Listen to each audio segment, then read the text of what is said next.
Ты позоришь все, что я построил. Подпиши документы, иначе я разрушу ту жалкую жизнь, которая у тебя, как тебе кажется, есть». Итан Колдуэлл швырнул документы о разводе через стол. Они попали Шарлотте в грудь и упали на пол. Она наклонилась, подняла их, тихо и аккуратно разгладила обеими руками, так же тщательно, как она разглаживала каждую трещину в его империи в течение 11 лет, так, чтобы он ничего не знал. Затем она подписала. Каждую строчку, без слез, без споров. Она отложила ручку, посмотрела ему прямо в глаза и произнесла 7 слов, которые в конечном итоге стоили ему всего. Если эта история вас тронула, подпишитесь на канал. Оставьте комментарий, указав, из какого города вы смотрите. Мне интересно, как далеко эта история распространится. Существует особый вид жестокости, который не заявляет о себе криками или насилием. Он приходит тихо, облеченный уверенностью и дорогим одеколоном, с лицом человека, который убедил себя, что его успех целиком его собственное творение. Таким был Итан Колдуэлл в ночь, когда все началось.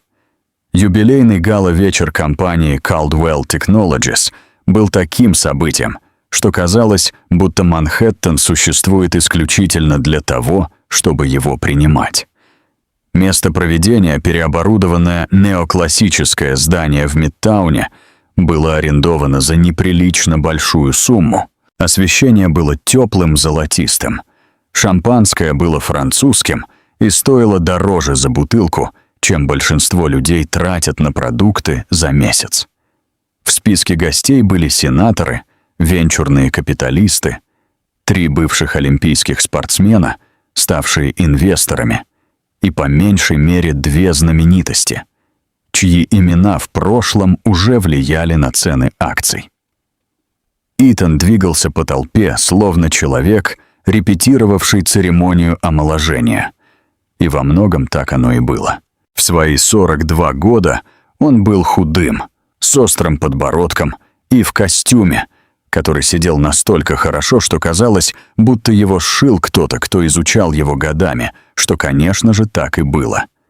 Его темные волосы имели седые пряди на висках, что придавало ему скорее солидный, чем старый вид. Когда он смеялся, окружающие смеялись. Когда он делал паузу перед тем, как заговорить, в зале воцарялась тишина, ожидая, что последует дальше. За 11 лет работы на вершине он понял, что присутствие само по себе является силой. И сегодня вечером он демонстрировал это безупречно. Чего он точно не делал и чего не собирался делать, так это искать свою жену. Шарлотта Хейс Колдуэлл стояла у дальнего края комнаты, у окна, выходящего на улицу. На ней было темно-синее платье, сдержанное и элегантное. Ее темные волосы были заколоты. В руках у нее был стакан газированной воды, а не шампанского. И она терпеливо слушала рассказ пожилого члена совета директоров, историю, которую она почти наверняка уже слышала. Она не была несчастна. Именно это в Шарлотте большинство людей не замечали. Она не была трагической, заброшенной женой из рассказов, женщиной, едва держащейся на ногах в углу. Она была спокойна, присутствовала в моменте. Ее глаза были яркими и внимательными. Даже когда ее муж работал в противоположном конце комнаты, словно они приехали на разных машинах, из разных жизней, с разных планет, что во многом и было правдой. Рядом с ней появилась миссис Колдуэлл, молодая сотрудница из PR-команды Итана. «Не могли бы вы что-нибудь принести?» — хотел уточнить мистер Колдуэлл. «У меня все хорошо», — сказала Шарлотта и улыбнулась так, что разговор мягко и окончательно завершился. «Спасибо», — отошел сотрудник. Шарлотта снова оглядела комнату. Ее взгляд без труда нашел Итана, как всегда находишь человека, которого изучала годами, даже в толпе. Он стоял почти в центре, почти вплотную, как сказали бы многие, к Ванессе Брукс, финансовому директору компании. Ванессе было 35, блестящая в том смысле, в каком некоторые люди становятся блестящими, когда амбиции становятся всей их личностью, и красивая в той продуманной, расчетливой манере, которая рождается из понимания того, как красота функционирует как валюта в определенных кругах. Ванесса смеялась над чем-то, что сказал Итан. Ее рука на мгновение коснулась его руки. Итан не отступил. Шарлотта отвела взгляд. Она медленно отпила воды. Пожилой член совета директоров все еще говорил. Она улыбнулась и кивнула. «Вы выглядели скучающим сегодня вечером», — раздался голос справа. Шарлотта обернулась и увидела Маркуса Уэбба, одного из первых инженеров компании, один из немногих сотрудников Caldwell Technologies, кто был там с самого начала, и один из еще меньшего числа тех, кто относился к Шарлотте как к человеку, а не как к аксессуару. «Мне не было скучно», — сказала Шарлотта. «Я думала, в такой же комнате все то же самое». Маркус оглядел всех присутствующих с легким отвращением человека, который повидал слишком много подобных мероприятий, чтобы быть впечатленным хоть одним из них. Ему было лет 50, он был коренастым, в очках для чтения, постоянно сползающих на лоб, и с неизменным выражением лица человека, который предпочел бы отлаживать код. «Итан вообще поздоровался с тобой, когда ты вошла?» Шарлотта не ответила сразу. Маркус кивнул. «Верно.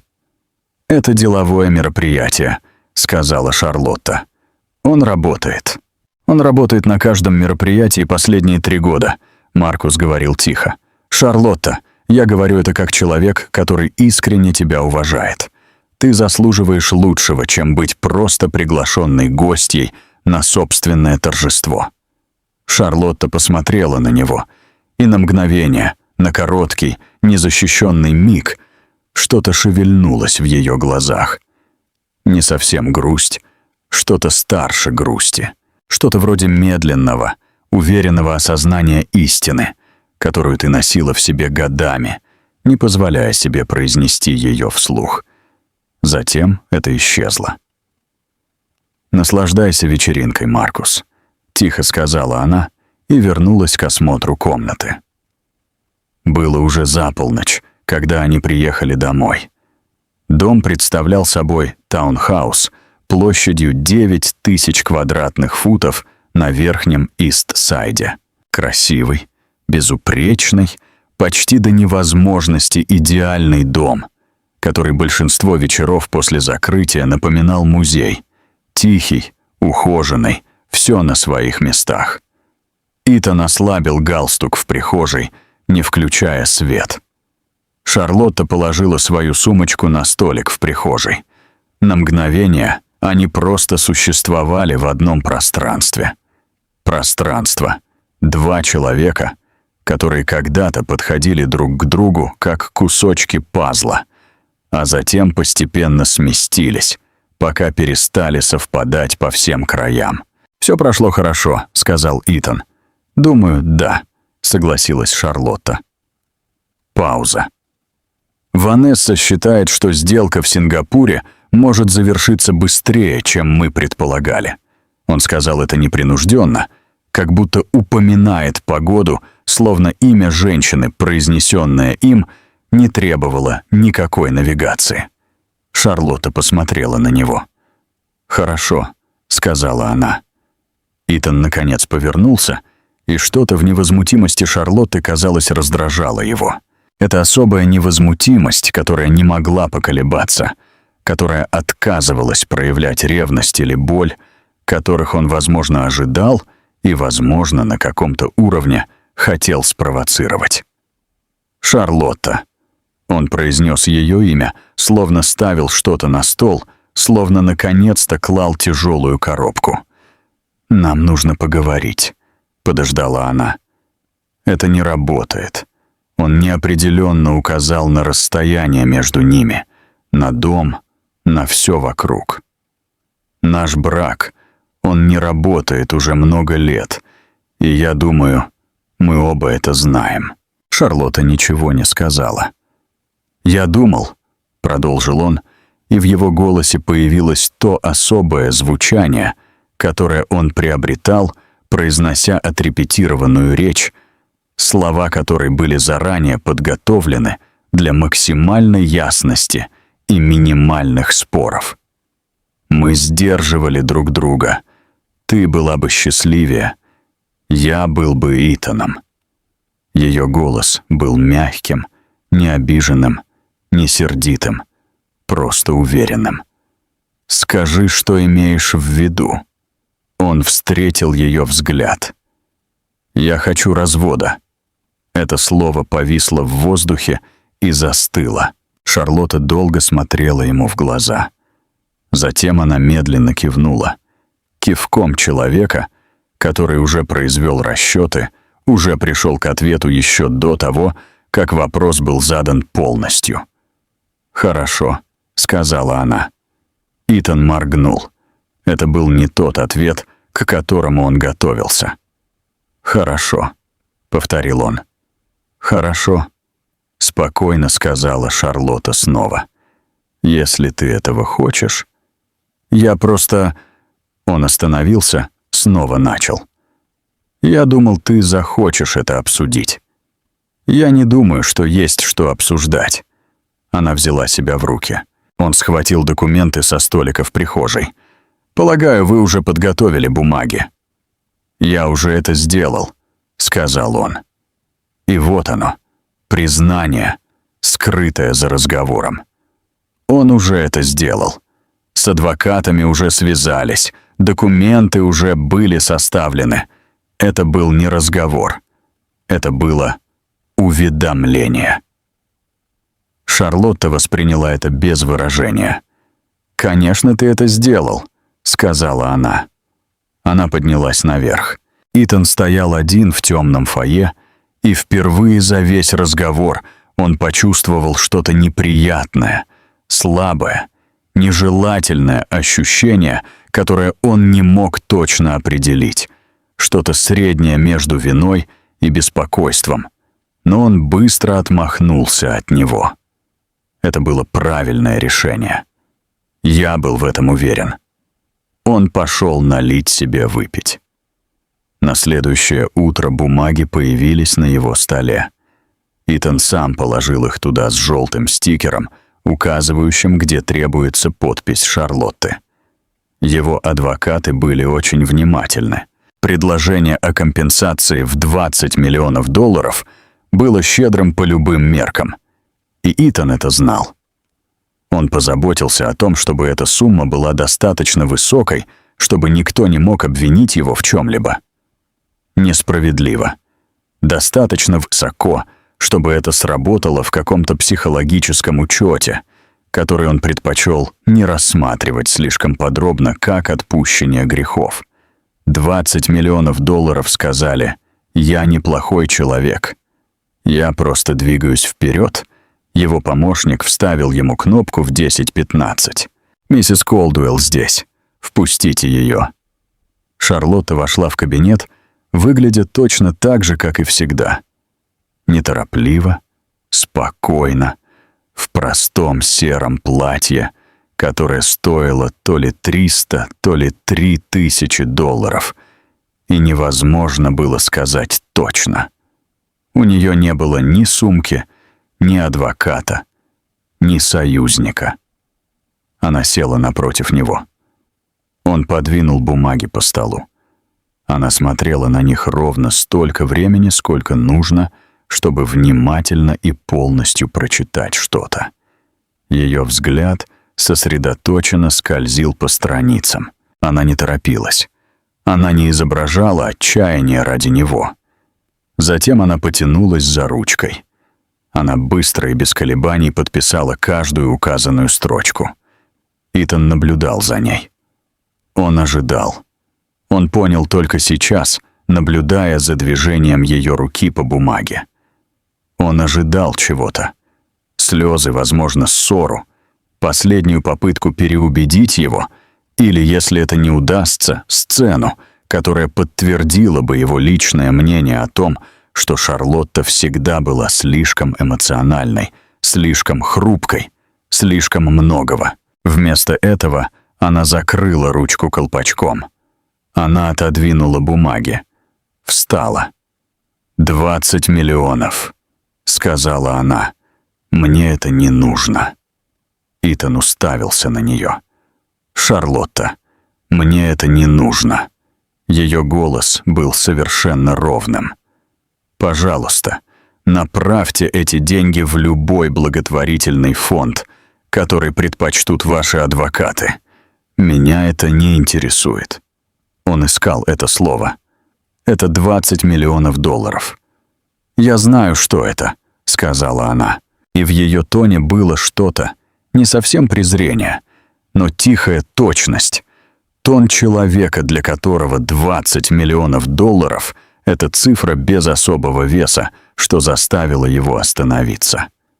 От этого что-то холодное на мгновение пробежало по его груди. «Вы серьезно?» — сказал он. «Я всегда серьезно», — ответила она. Она направилась к двери, а затем остановилась. Она обернулась и посмотрела на него так, как смотрят на то, что изучают очень долго, на то, что понимают глубоко и всецело. И она сказала: «Будь осторожен, Итан. Иногда человек, которого ты недооцениваешь, это тот, кто держит на себе весь твой мир». Он чуть было не сказал что-то пренебрежительное. Он чуть не рассмеялся. На самом деле, он действительно рассмеялся коротким, рефлексивным смехом. Смехом человека, который решил, что предупреждение к нему не относится. «Со мной все будет в порядке, Шарлотта». Она еще секунду смотрела ему в глаза. «Я знаю. Ты в это веришь», — сказала она и вышла. Он налил себе вторую чашку кофе за утро и велел своему помощнику связаться с сингапурской командой. Он больше не думал о Шарлотте до тех пор, пока позже днем в его дверях не появился Маркус Уэбб, выглядевший так, словно только что получил известие о смерти в семье. «Ты подписал документы о разводе», — сказал Маркус. Это не было вопросом. «Сегодня утром», — подтвердил Итан, не отрывая взгляда от экрана. Маркус помолчал немного. Затем: «Она тебе что-нибудь говорила перед уходом? Она сказала мне быть осторожным». Итан наконец поднял глаза. «Она сказала, что я ее недооцениваю. Классическая фраза для ухода». Он пожал плечами. «С ней все будет в порядке. Она найдет хорошего психотерапевта, восстановит связь с семьей, возможно, вернется в Женеву или куда-нибудь еще.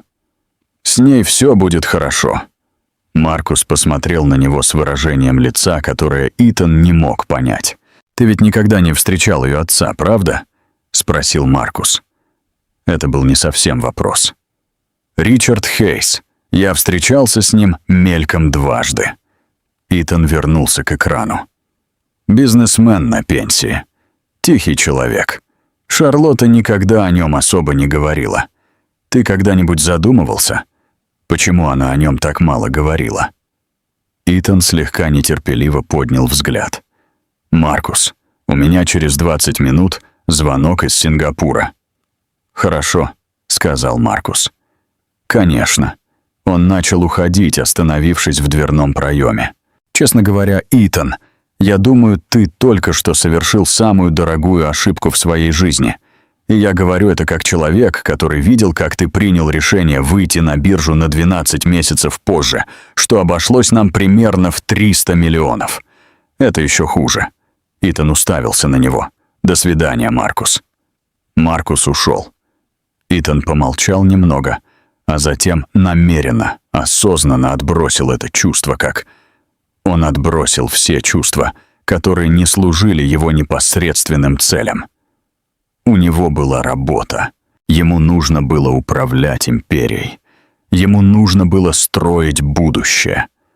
Наконец, ничто его не сдерживало. Он взял трубку. Он не заметил, потому что у него не было причин замечать, что почти в тот самый момент, когда он звонил в Сингапур, его жена, его бывшая жена, садилась на частный самолет в аэропорту Тетерборо. Не на коммерческий рейс, а на частный самолет, на хвосте которого красовалась небольшая эмблема, созвездие соединенных узлов, словно сетевая диаграмма, выполненная серебром на темно-синем фоне. Логотип организации, о которой почти никто в окружении Итана Колдуэлла никогда не слышал, и которая контролировала мировую экономику больше, чем большинство правительств. Шарлотта устроилась на своем месте. Она посмотрела в окно на взлетную полосу. Она не оглядывалась на город. Она не чувствовала в этом необходимости. Она уже знала, что позади. Сейчас имело значение то, что всегда имело значение. То, чего она достаточно долго ждала. Это то, что впереди. Первый признак того, что что-то пошло не так, сказали через 4 дня, и это был телефонный звонок. Итан был в разгаре презентации для совета директоров, когда его телефон завибрировал в 4-й раз за 6 минут. Это была настойчивая, усиливающаяся вибрация, в которой заложен особый элемент тревоги. Он ненадолго вышел, и на линии оказался его главный юрисконсульт. «У нас проблема», — без предисловий сказали Дэвид и Гвин. «Какая проблема?» Компания Meridian Holdings только что приобрела Pinnacle Systems. Итан замер. Pinnacle Systems — это компания, которую Caldwell Technologies пыталась приобрести последние 8 месяцев. Фирма, занимающаяся логистикой с использованием точного искусственного интеллекта, которая обеспечила бы компании Итана доминирующее положение в этом секторе. До закрытия сделки оставались недели. Комплексная проверка была завершена. Письма о намерениях были подписаны. Предполагалось, что этот шаг закрепит за Caldwell Technologies не просто статус крупного игрока, но и статус определяющего игрока в сфере корпоративного ИИ и на следующее десятилетие. «Они не могли этого сделать», — сказал Итан. «У нас есть...» «Письма о намерениях не были эксклюзивными», — сказал Дэвид. В его голосе звучала боль человека, ставящего диагноз, который он предвидел. Меридиан действовала быстро. Сделка была закрыта 2 часа назад. Рука Итана на телефоне сжалась. «Кто такая Meridian Holdings?» Пауза. «Это другая часть», — сказал Дэвид. «У нас проблемы с их отслеживанием. Корпоративная структура многоуровневая. Несколько холдинговых компаний в 4 юрисдикциях. Но кто бы они ни были, они заплатили наличными на 40% больше нашей предложенной цены. Наличными. На 40% больше наличными». Итан стоял в коридоре за пределами зала заседаний. И впервые за очень долгое время он почувствовал холодное, специфическое ощущение того, что его переиграли. Но не кто-то, кто лучше играл в эту игру, а кто-то, кто играл совсем по-другому. Кто-то, кто играл в совершенно другую игру. С другими фигурами, другими правилами и доской настолько большой, что он даже не знал о ее существовании. «Узнайте, кто такие Meridian», — сказал он. «Всё. Мне всё равно, сколько это будет стоить». «Конечно». Он повесил трубку. Он вернулся в зал заседаний. Он закончил презентацию. Он улыбался, отвечал на вопросы и демонстрировал ту уверенность, которая сделала его знаменитым. Но его мысли были где-то в другом месте, и где-то в глубине его сознания едва слышно, едва четко, настолько слабо, что он отбросил это прежде, чем оно успело полностью сформироваться. Доносилось эхо женского голоса. «Будь осторожен, Итан. Иногда тот, кого ты недооцениваешь, это тот, кто держит на плаву весь твой мир». Он отмахнулся от этой мысли. Ему нужно было управлять компанией. К концу недели дело коснулось не только Pinnacle Systems. Компания Thornfield Manufacturing, которая в течение 7 лет поставляла Caldwell Technologies критически важные полупроводниковые компоненты, прислала уведомление о расторжении контракта. В письме в качестве причины указывалась стратегическая реорганизация, корпоративный эквивалент фразы «Мы не хотим говорить вам настоящую причину». До окончания контракта оставалось 18 месяцев. Юристы Thornfield были готовы договориться о штрафе за досрочное расторжение, который был значительно меньше, чем обычно требуется для 7-летних отношений такого масштаба, как будто они были готовы понести убытки просто ради того, чтобы избавиться от этой связи. В тот же четверг Pacific Ridge Logistics, партнер по дистрибуции и выполнению заказов, отвечающий за всю цепочку поставок Caldwell Technologies в Азиатско-Тихоокеанском регионе, объявил о том же самом. Стратегическая реорганизация, предложение о выкупе оставшегося срока действия контракта, структурированное, щедро и быстро завершенное. Итан позвонил Дэвиду Нгуину. «2 за 1 неделю», — сказал он. «3», — сказал Дэвид. Vertex Cloud Infrastructure прислали уведомление сегодня утром. Они — наш поставщик резервного облачного обслуживания для европейских операций. Итан сидел совершенно неподвижно. «Это невозможно». Он сказал: «У Vertex с нами 5-летнее соглашение. Мы подписали его 18 месяцев назад. Их юристы обнаружили пункт о соблюдении требований. Что-то о правилах суверенитета данных в новой рамочной программе ЕС. Технически это оправдано». Голос Дэвида был осторожным, сдержанным, как у человека, который не спал и тщательно подбирал слова. «Итан, я занимаюсь этим 23 года. Я видел враждебные слияния и поглощения. Я видел сбои в цепочках поставок. Я видел скоординированные кампании инвесторов-активистов. Но это...» Он остановился. «Скажи это», — сказал Итан. «Это похоже на скоординированное действие», — тихо сказал Дэвид. «Создается впечатление, что кто-то с очень большой рукой систематически, осторожно и методично выдергивает одну за другой нити, которые скрепляют эту кампанию. Не настолько быстро, чтобы это было очевидно, но достаточно быстро, чтобы сделать что? Чтобы это стало необратимым», — сказал Дэвид. «К тому времени, как мы поймем всю картину, ущерб уже будет нанесен». В трубке воцарилась тишина. «Я хочу знать, кто за этим стоит», — сказал Итан. «Я хочу узнать имя». «Мы работаем над этим. Работайте быстрее».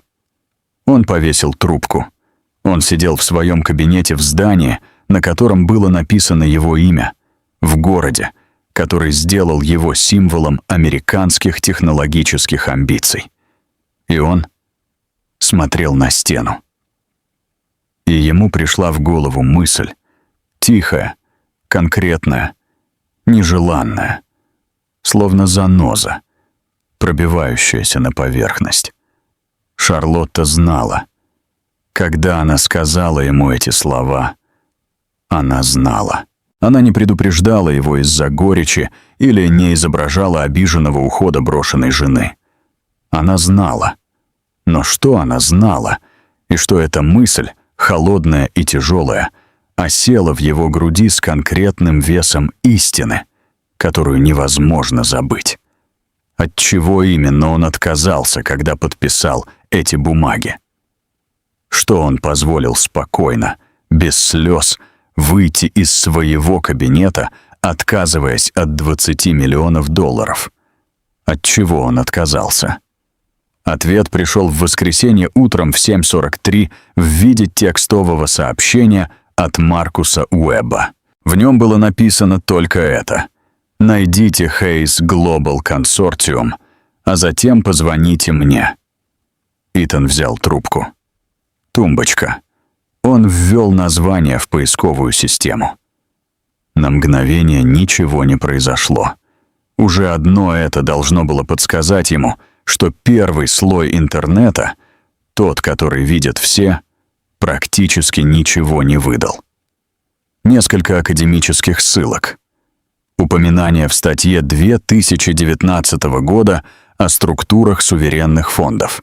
Краткая заметка в швейцарском финансовом издании, переведенная на английский, в которой компания упоминается как одна из наиболее значимых частных транснациональных экономических структур в современном глобальном контексте.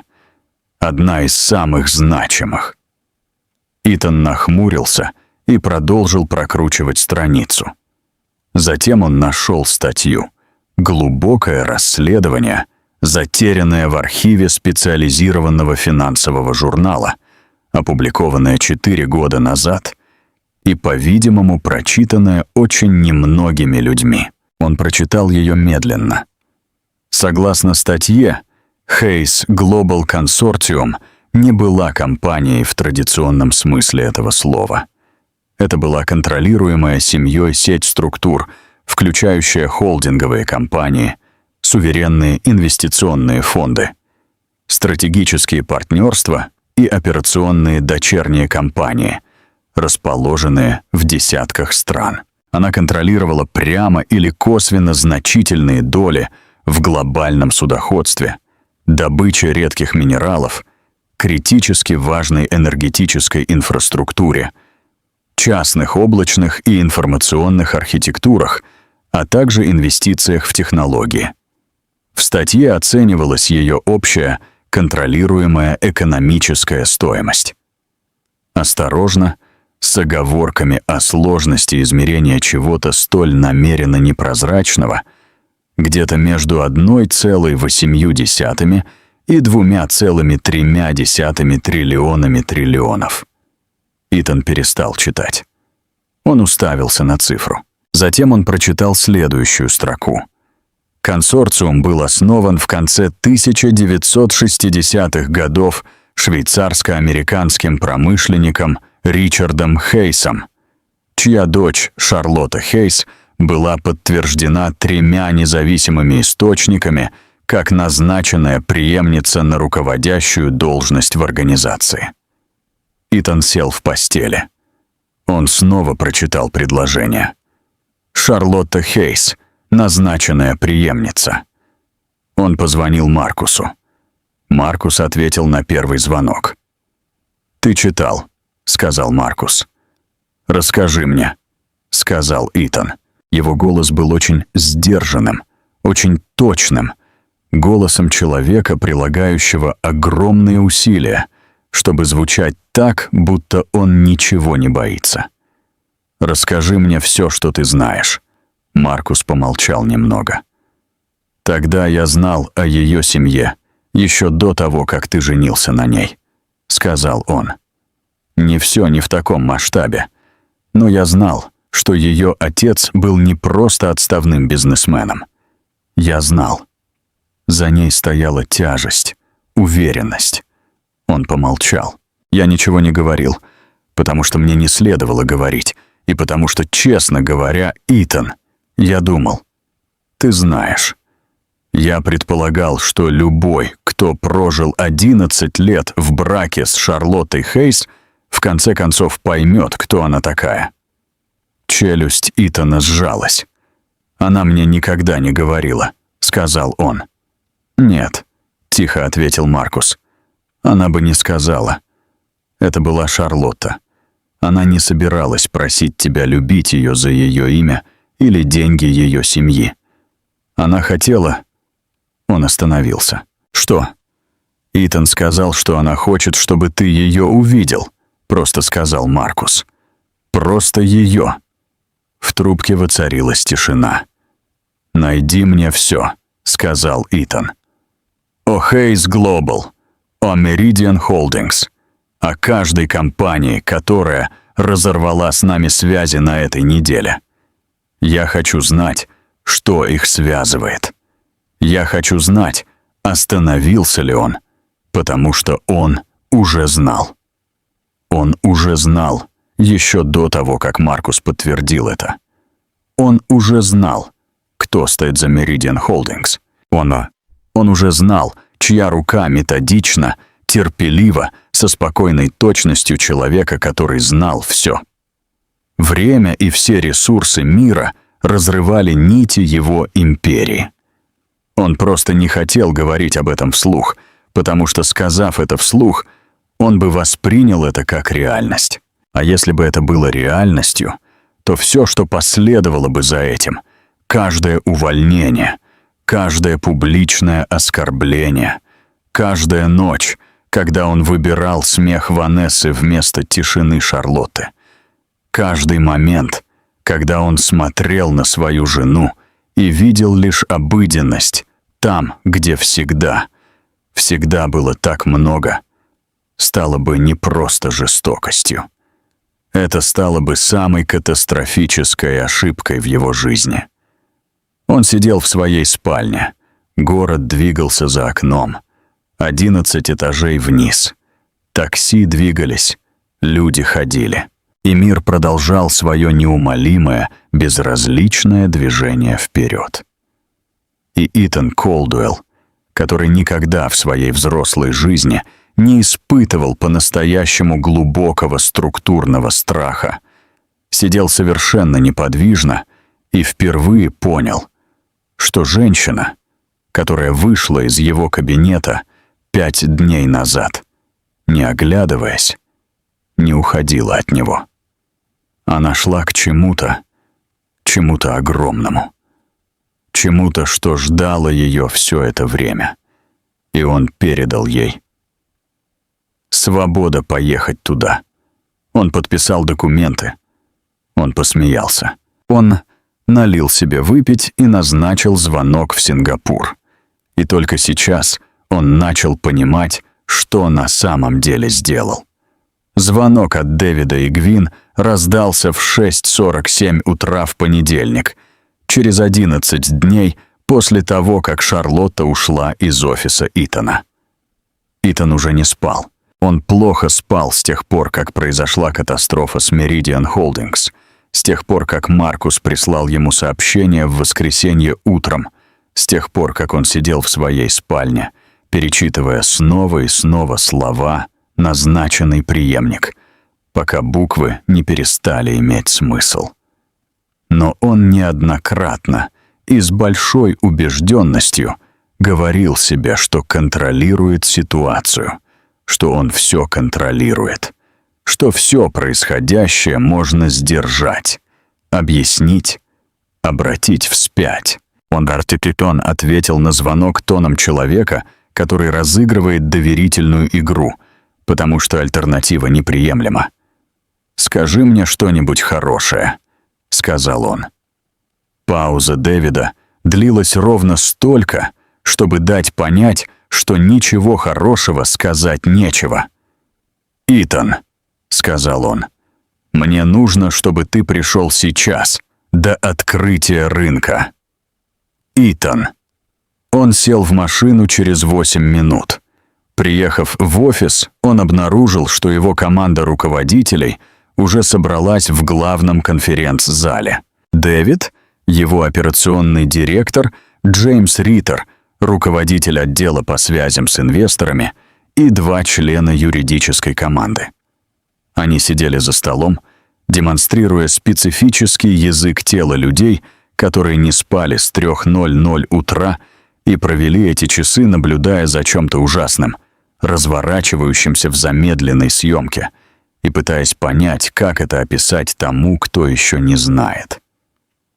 Джеймс Риттер заговорил первым, потому что Джеймс всегда говорил первым в кризисных ситуациях. Возможно, это было его единственное, действительно надежное качество. Акции упали на 14% на премаркете. Джеймс сказал, что движение началось в 4:00 утра. Кто-то или несколько человек начали продавать значительную долю за ночь. Мы думаем, что это скоординировано. Динамика объемов неорганическая. Итан медленно сел.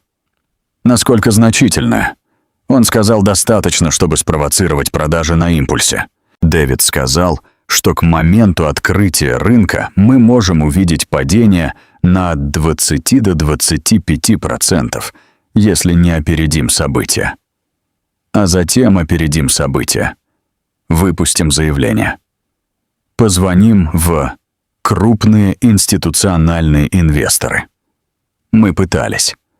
Глава отдела по связям с инвесторами представилась как Патрисия С. и сказала, что она одна из самых невозмутимых людей, которых Итан когда-либо нанимал. Она была явно потрясена. 2 из 5 наших крупнейших институциональных инвесторов не отвечают на звонки сегодня утром. 3 сообщил нам напрямую, неофициально, что получил информацию, указывающую на серьезные структурные проблемы в компании, и оценивает свою позицию. «Какая информация?» Итан спросил. «Какие структурные проблемы?» «У нас был чистый квартал. Наши показатели таковы, что информация не исходила из нашей финансовой отчетности», — тихо сказал Дэвид. «Похоже, она пришла откуда-то еще. Кто-то напрямую общался с нашими инвесторами, предоставляя анализ, подробный анализ определенных зависимостей и уязвимостей в нашей цепочке поставок и инфраструктуре». В комнате воцарилась тишина. Итан оглядел стол. «Кто-то говорил с нашими инвесторами», — медленно произнес он, «о наших внутренних уязвимостях». Никто не ответил. Никому и не нужно было отвечать, потому что все они уже на каком-то уровне знали, даже те, кто еще не имел полной картины, что это не совпадение, что это не коррекция рынка или плохие новости, или умный ход конкурента. Это было нечто другое, нечто с центром, нечто точно знающее, куда нужно надавить. «Найди источник», — сказал Итан. Его голос был очень ровным. «Мне все равно, что тебе придется сделать. Найди источник». Он встал, вышел из конференц-зала в свой кабинет и закрыл за собой дверь. Он остановился у окна. Внизу город просыпался. И где-то в этом городе, или, возможно, в Женеве, Сингапуре, или где угодно, потому что женщина, о которой он думал, по-видимому, действовала в масштабах, где география не имела значения. Шарлотта Хейс начинала свой день. Он взял телефон. Он нашел ее контакт. Его большой палец завис над кнопкой вызова. Он положил трубку. Он не был готов сделать этот звонок. Он не был уверен, что скажет. Он даже не был уверен, во что верит. Ему нужно было больше. Ему нужны были факты. Ему нужно было понять всю картину целиком, прежде чем он столкнется с ней напрямую. Он вернулся к работе. Рынок открылся. Акции Caldwell Technologies упали на 22%. К полудню рыночная капитализация в $3 миллиарда исчезла еще до обеда. Итан не ел. В 2 часа дня Джеймс Риттер постучал в дверь его кабинета и вошел, не дожидаясь ответа, и Итан понял, что все серьезно. «Hargrove Capital только что подала форму 13D», — сказал Джеймс. Итан отвернулся от окна. Они раскрыли позицию, не новую позицию.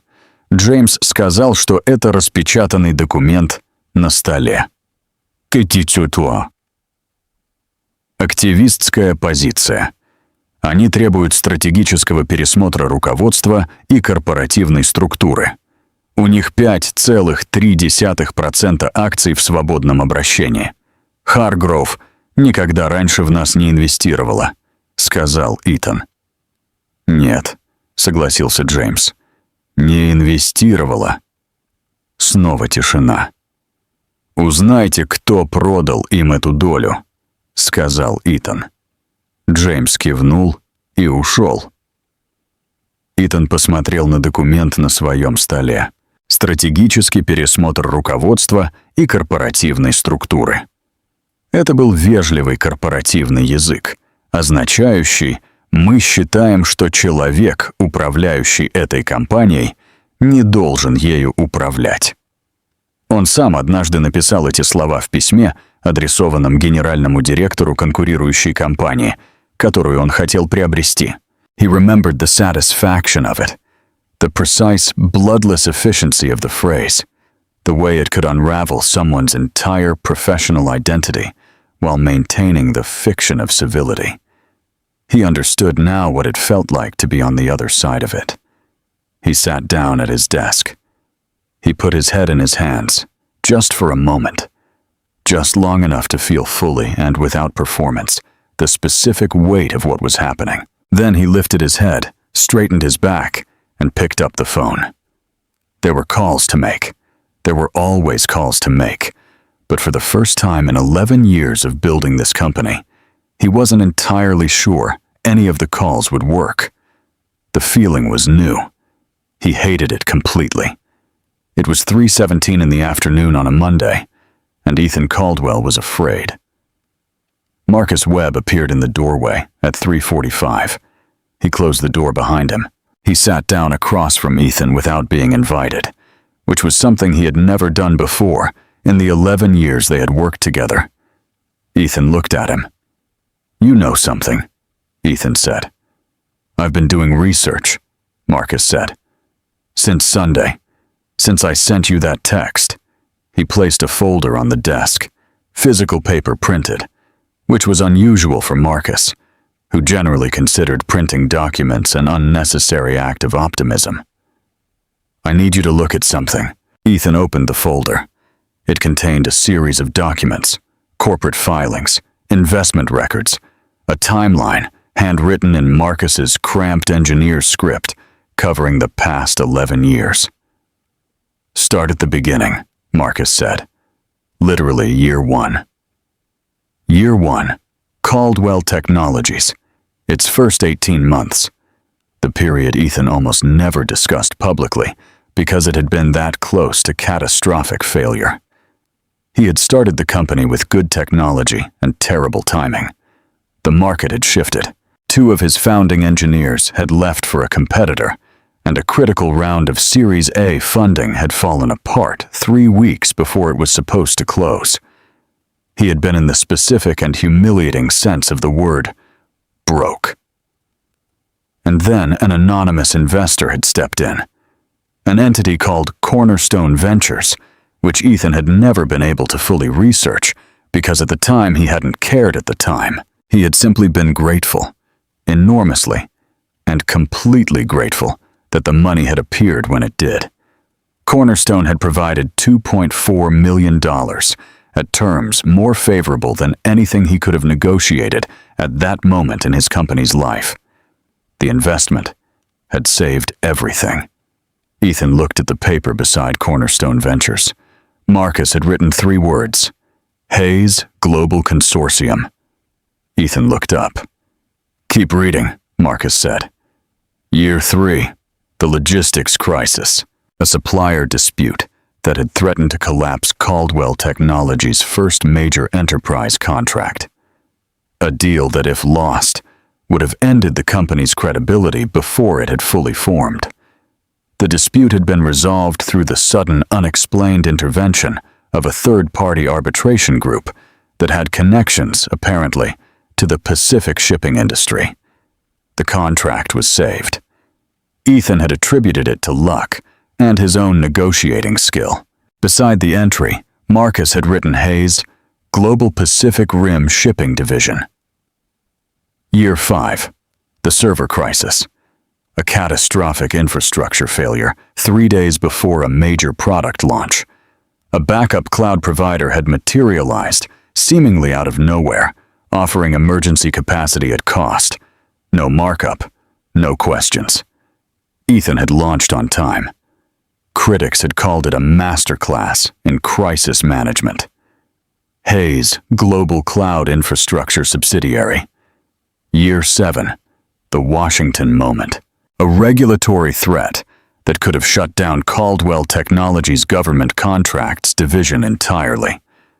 A private mediation that no one had ever fully explained, involving a retired diplomat and 2 senators who suddenly became inexplicably supportive of Ethan's company, Hayes Global Policy and Government Relations Network. Year 9, the hostile takeover attempt.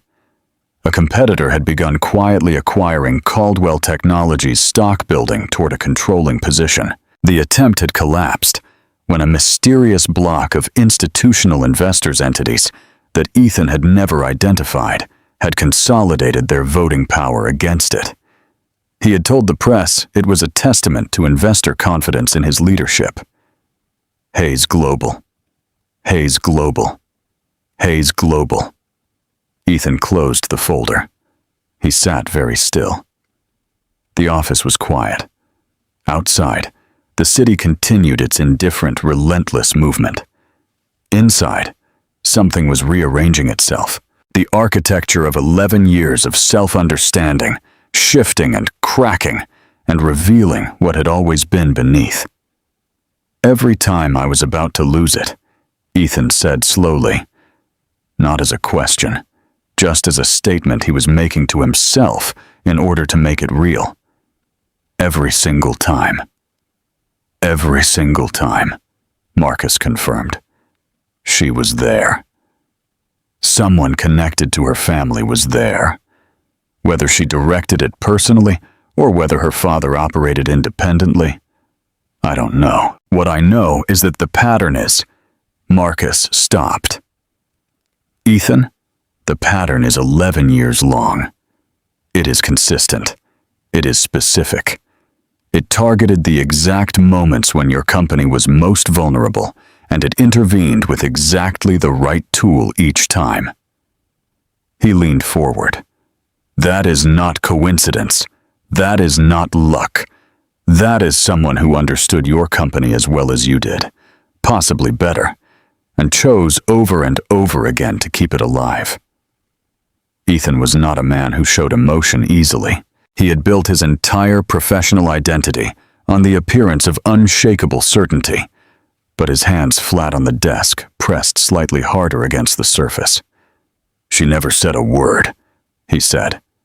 No, Marcus said. She didn't. 11 years. Not one word. Not one. Ethan stood abruptly. He walked to the window. His back was to Marcus, which was perhaps the only reason he let himself feel the full weight of what he was feeling. The specific, breathtaking force of realizing that you have spent 11 years dismissing something you could not afford to lose. That you have confused silence with emptiness, stillness with insignificance, and quiet loyalty with the absence of value. Why, he said. His voice was rougher than he intended. Why would she do that? Keep it secret. She could have told me. She could have. Could she? Marcus said quietly. Think about how you would have reacted at year 1, year 3, year 5. If Charlotte had walked up to you and said, "My family's $1 trillion organization just saved your company," what would you have done? Ethan was silent. I knew the answer. He knew it immediately and completely, the way you sometimes know things about yourself that you would prefer not to know. He would have been furious. He would have felt diminished. He would have called it manipulation, interference, and undermining of his autonomy. He would have rejected it, and possibly in rejecting it destroyed everything. She had known that. She had known him well enough to know that the only way to help him was to do it invisibly, to give him the gift of his own success, while bearing none of the credit to hold the foundation steady while he stood on top of it and told the world he had built it alone. She loved you, Marcus said. Not harshly, just plainly. In whatever complicated, enormous, quiet way she was capable of, she loved you. And you don't, Ethan said. Marcus stopped. The word hadn't been angry. It had been something worse than angry. It had been the sound of a man who cannot hear the rest of the sentence because he already knows exactly how it ends. The two men stood in silence for a long moment. Then Ethan's phone rang. It was David and Gwyn, he answered. Two more, David said. Kinetic Data Partners and Brennan Ross Logistics, both sending termination notices, both citing strategic realignment. Ethan, his voice dropped.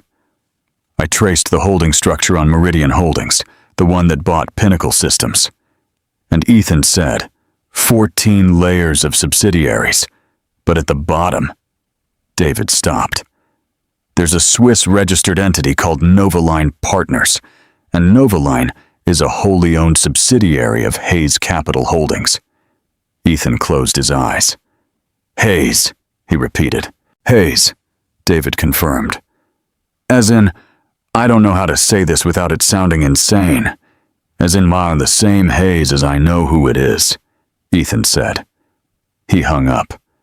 He turned back from the window. Marcus was watching him with the expression of a man who has delivered a diagnosis and is waiting to see what the patient does next. She's doing this, Ethan said. Not a question, not an accusation, just a statement of fact, spoken aloud to test how it sounded to measure the weight of it against the air. Her family's organization is doing this, Marcus said carefully. Whether Charlotte is personally directing it, she walked out of my office 11 days ago, Ethan said. 4 days later, Meridian moved on Pinnacle. 7 days later, 3 suppliers drop us simultaneously. 10 days later, activist investors appear from nowhere, and our stock drops 22% in a single day. He looked at Marcus. Either Charlotte is directing this, or the moment she stepped away, the invisible infrastructure she had built around this company, the infrastructure I didn't even know existed, started collapsing. Marcus was quiet. Maybe both, he said finally. Maybe both. The words sat in the room. Ethan thought about Charlotte's face as she signed the papers. The absolute composure of it, the steadiness of her hand. He had interpreted it as coldness, as indifference, as the emotional flatness of a woman who had given up caring. He understood now that it was something else entirely.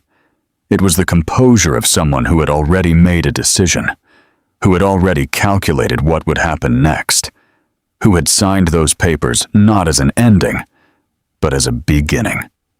The moment at which she stopped protecting something that had stopped deserving protection. He had laughed at her warning. He could still hear himself laughing. The sound of it in memory was the worst thing he had experienced all day. Worse than the stock drop. Worse than the supplier terminations. Worse than the activist filing. He reached for his phone again.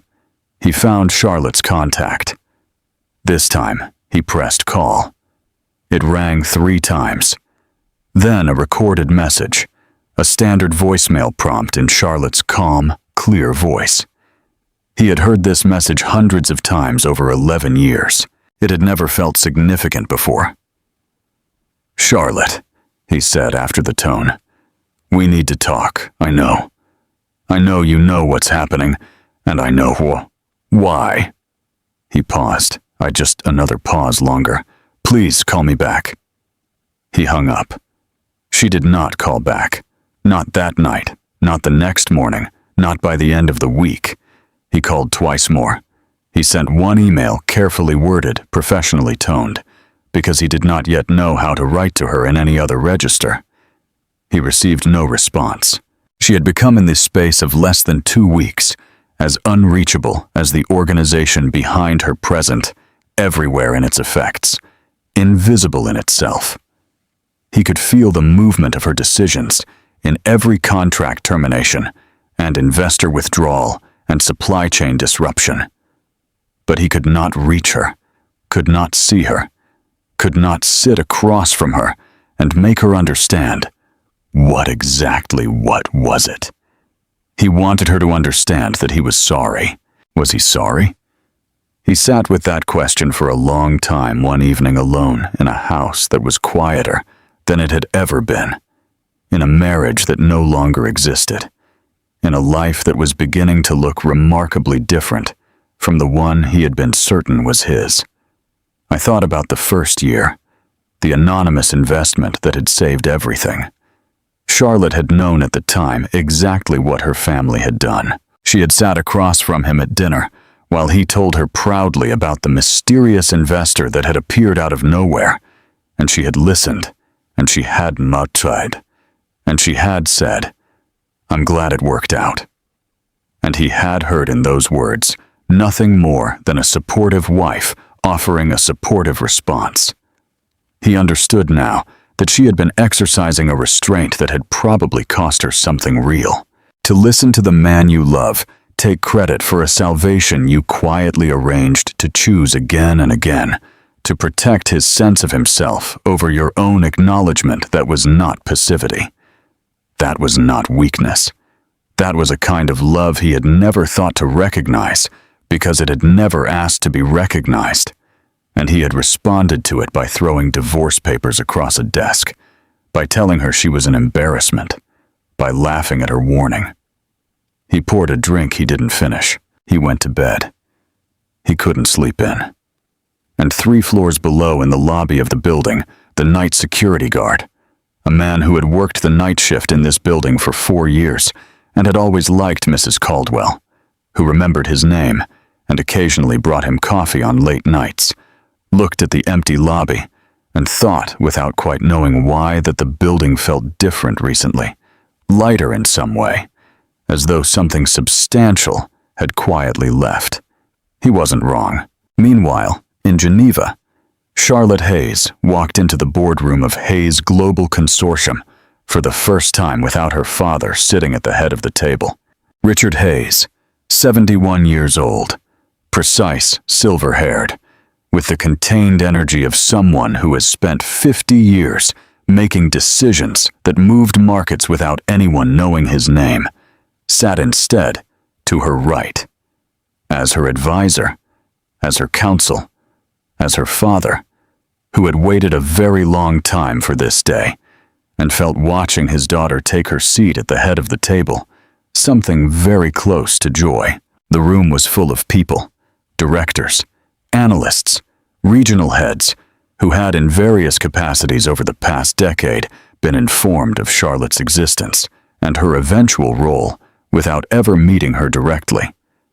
She had lived for 11 years as the hidden daughter, the one who had stepped back deliberately to build her own understanding of the world from inside an ordinary life, the one who had chosen a marriage and a quieter existence not as an escape from her inheritance, but as a self-imposed education, learning what it meant to be unseen, to operate without power backing to love someone who knew nothing of what you came from.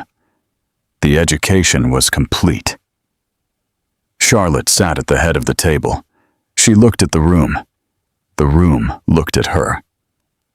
"Let's begin," she said. Her voice was calm. Her voice was entirely, completely, unshakably calm, and in that boardroom in the center of an empire that had quietly touched every corner of the world for 50 years, Charlotte Hayes was finally fully and without apology herself. What she intended to build next would make everything that had come before look like a rough draft. And Ethan Caldwell, sitting alone in a darkened room 4,000 meters away, pouring a drink he wouldn't finish, had no idea that the worst was not even close to over. The invitation arrived on a Tuesday morning, 6 weeks after Charlotte had taken her seat at the head of the Hayes Global boardroom in Geneva. Ethan almost didn't open it.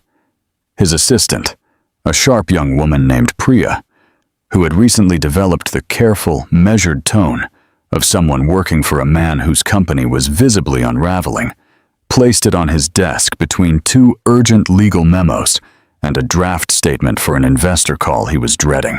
The envelope was heavy cream stock, embossed lettering, the kind of physical mail that almost no one sent anymore, which meant the people who still sent it understood that the rarity itself communicated something. The Global Technology Leadership Summit, Manhattan, 4 weeks from Thursday. Black tie by invitation only. Ethan had attended this summit 3 times before, always as a featured speaker, always as one of the names that drew the room.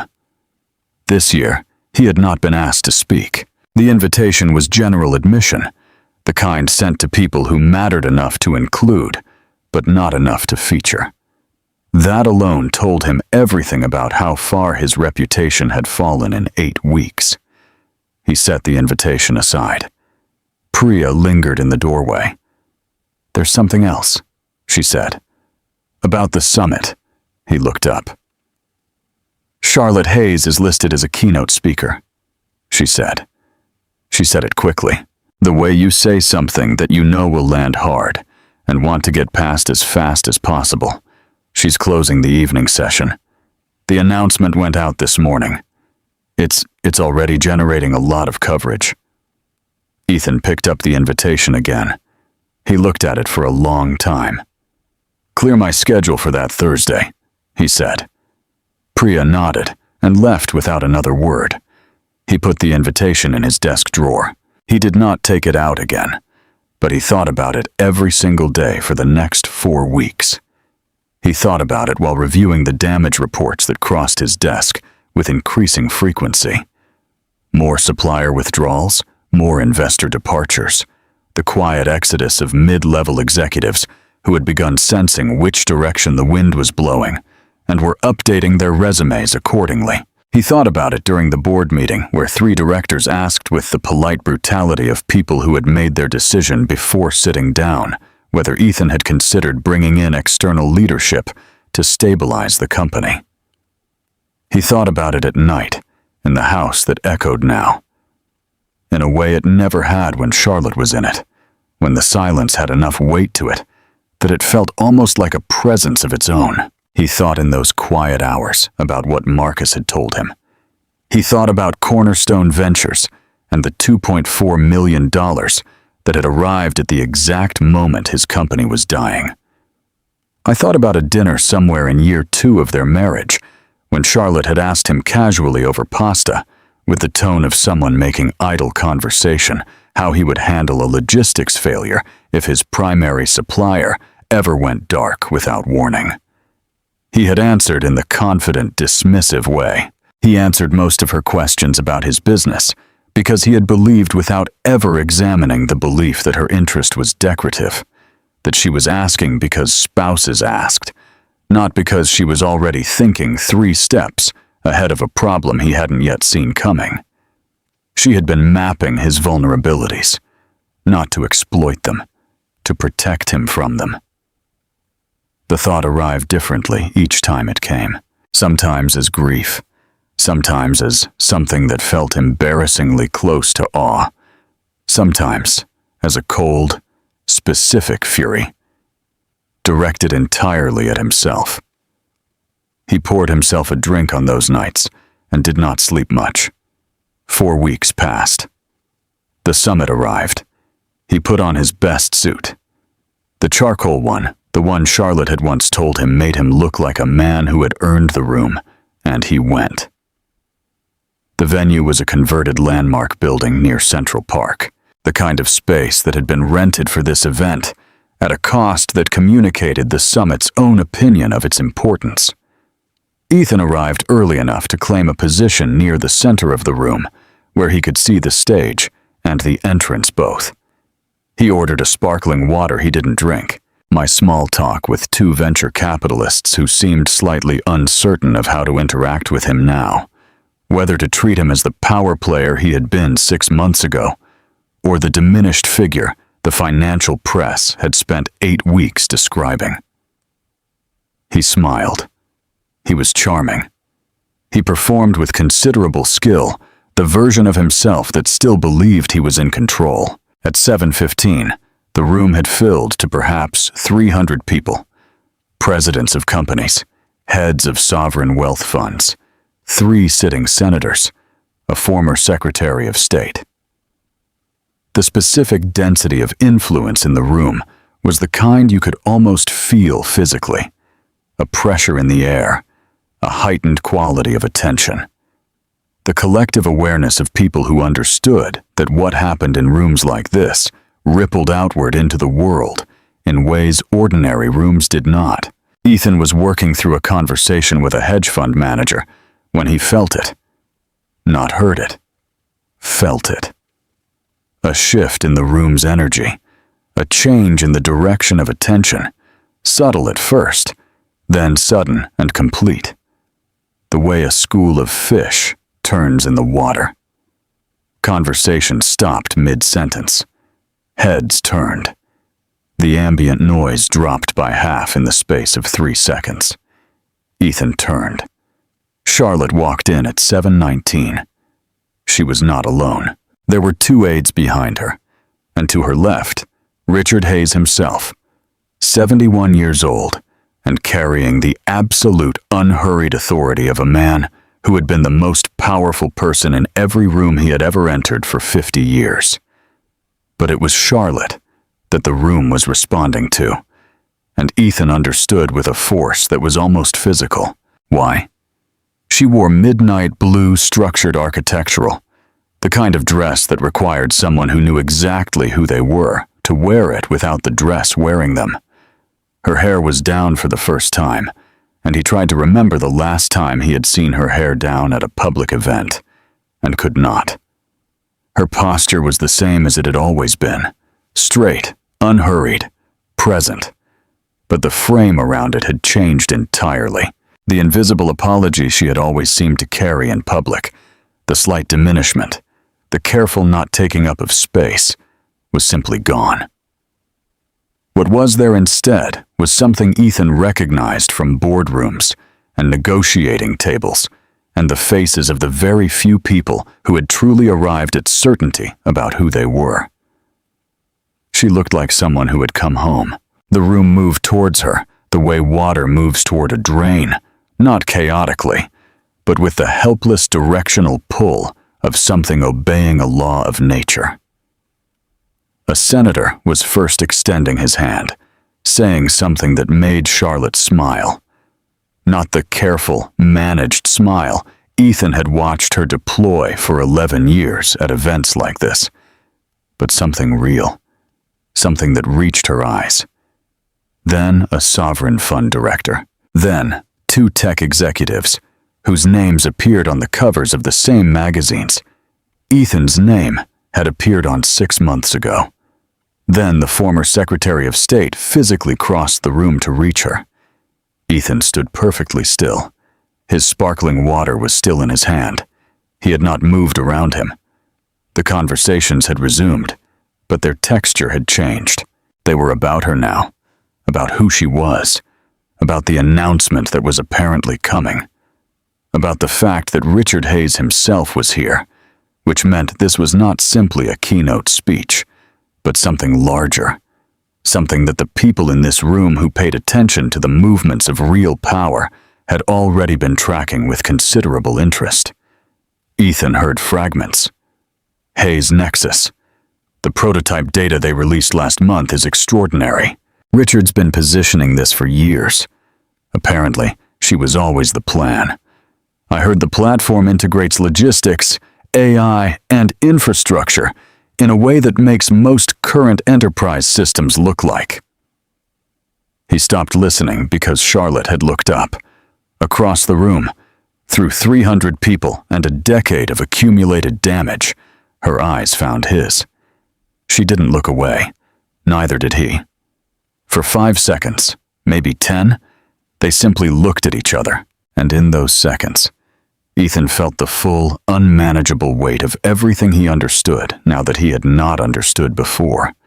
Who she was, what she had given, what he had thrown away, and the precise and irreversible nature of the distance between where they were standing. Then someone touched Charlotte's arm, and she turned, and she was gone back into the current of the room. Ethan put his sparkling water down on a passing tray. He needed something stronger. James Ritter appeared at his shoulder from nowhere, looking pale. "Did you know she was going to be here?" James said. "Yes," Ethan said. "Did you know about Hayes' Nexus? What they're apparently announcing tonight?" I knew something was coming.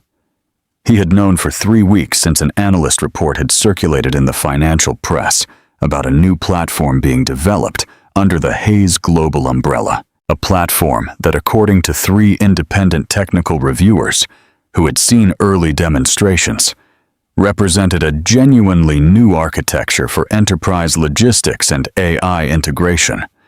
Not an iteration on existing systems, but a structural departure from them. He had read the report. He had read it 3 times. Each time his chest had done something unpleasant that he hadn't given himself permission to fully name. The market analysts are saying it could be the most significant enterprise platform launch in a decade, James said, if what the preview data shows is real. "It's real," Ethan said quietly. James looked at him. "How do you know?" "Because she built it," Ethan said, "and she doesn't do things halfway." James had no response to that. He drifted back into the crowd. Ethan stood alone. The program began at 8. The earlier speakers were good, competent, polished, the kind of presentations this room expected and received with attentive respect. Ethan sat through them and heard almost nothing. His attention was on the stage, on the clock, on the moment that was coming.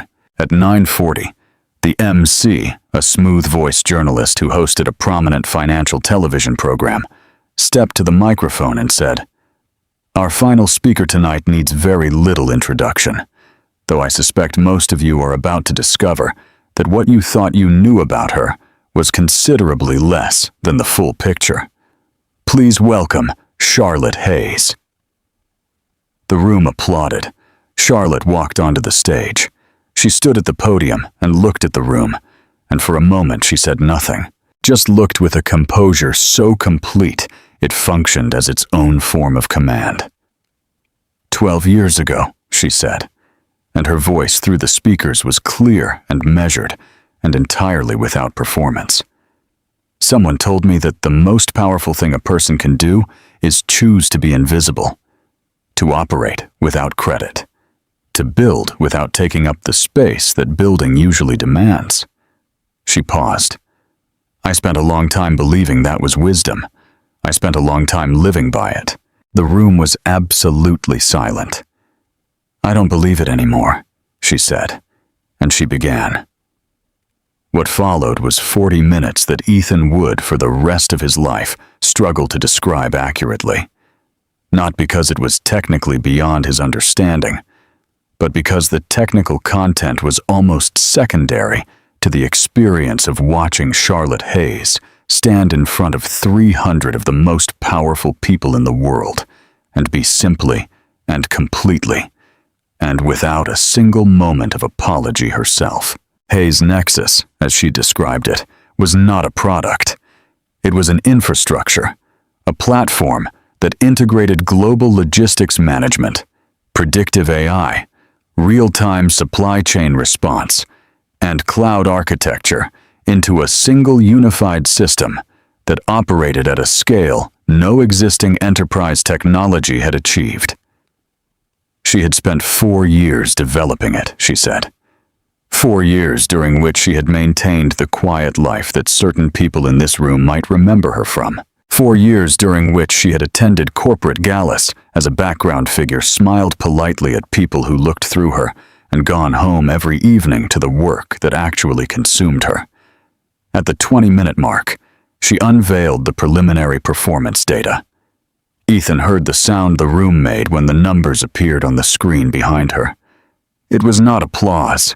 It was something more involuntary than applause. A collective intake of breath. The sound of 300 very sophisticated people simultaneously recalibrating their understanding of what was possible. Hayes' Nexus outperformed every comparable enterprise system in the market. Not marginally, not by the incremental percentages that normally constituted competitive advantage in this space. In processing efficiency, it outperformed Caldwell Technologies' flagship enterprise product by 63%. In predictive accuracy, by 41%. In integration capacity, the ability to function across existing infrastructure without requiring complete system replacement. It was, according to the independent technical review, Charlotte cited in a different category entirely. A different category entirely. Ethan sat very still in his chair. Beside him, a woman he didn't know, a hedge fund manager. He thought mid-50s, someone who had probably seen hundreds of product launches, whispered to her colleague, "My God."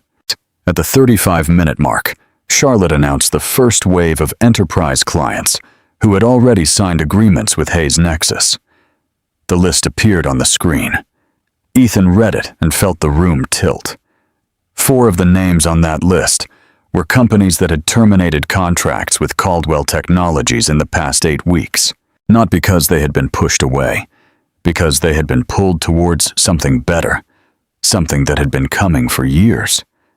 Quietly and visibly built by a woman that everyone in those companies had at some point looked past.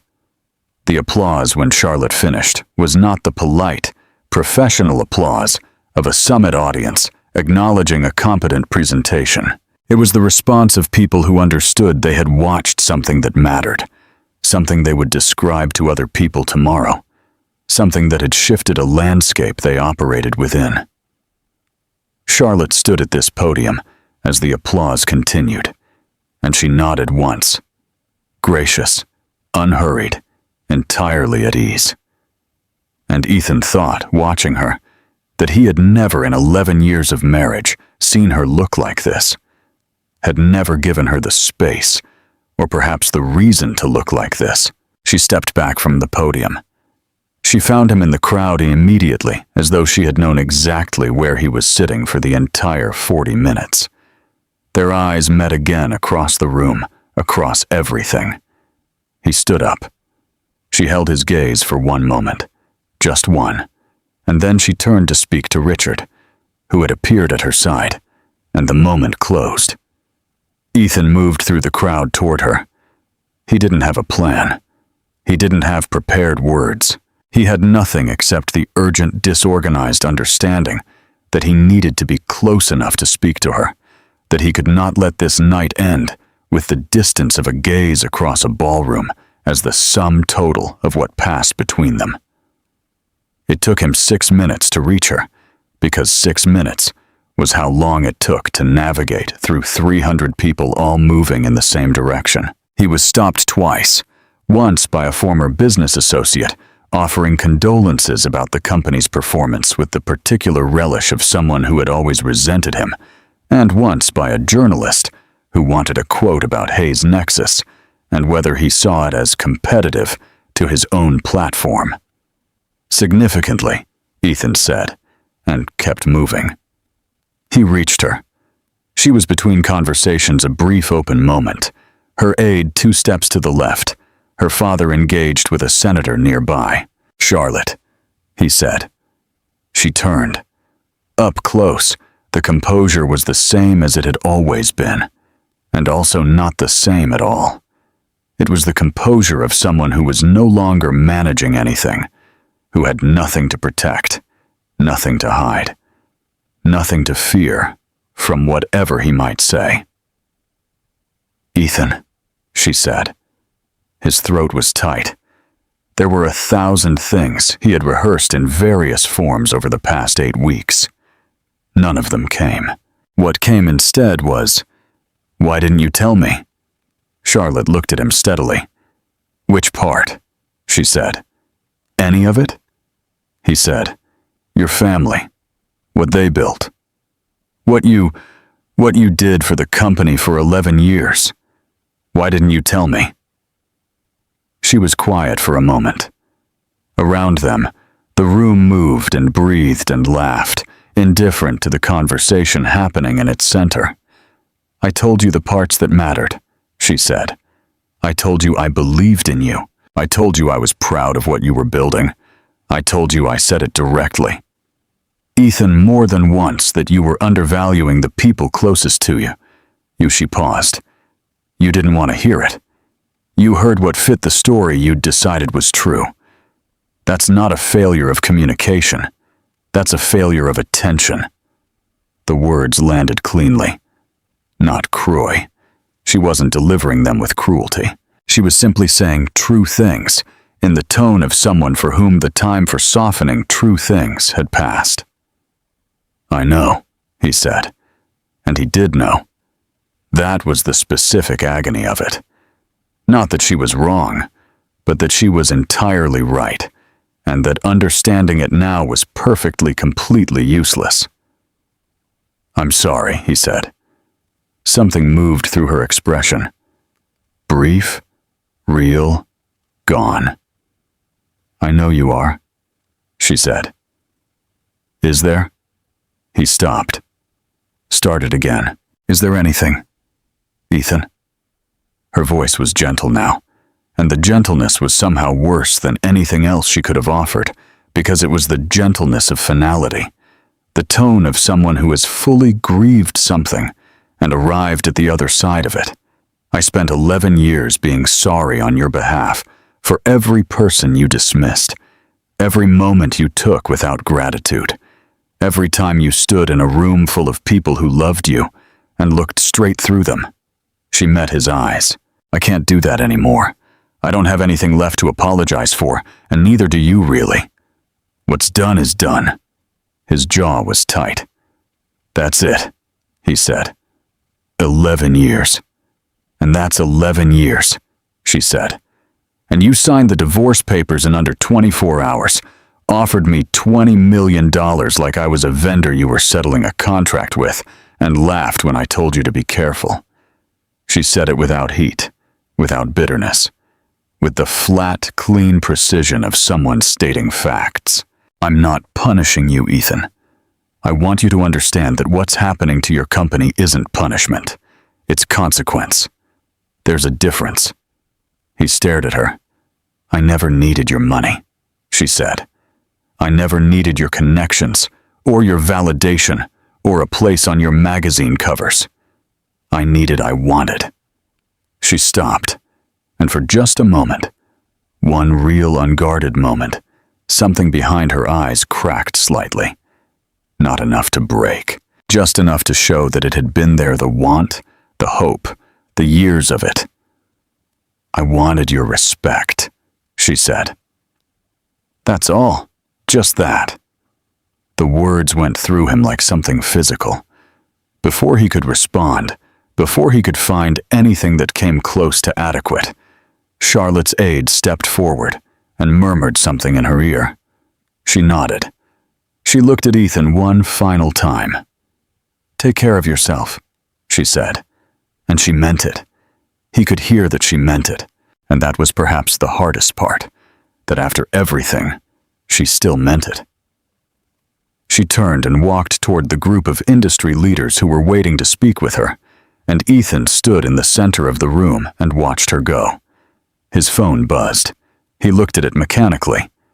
It was David Nguyen. The text said, "You need to see this. Market futures reacting to the Hayes Nexus announcement. We're down another 9% in after-hours trading."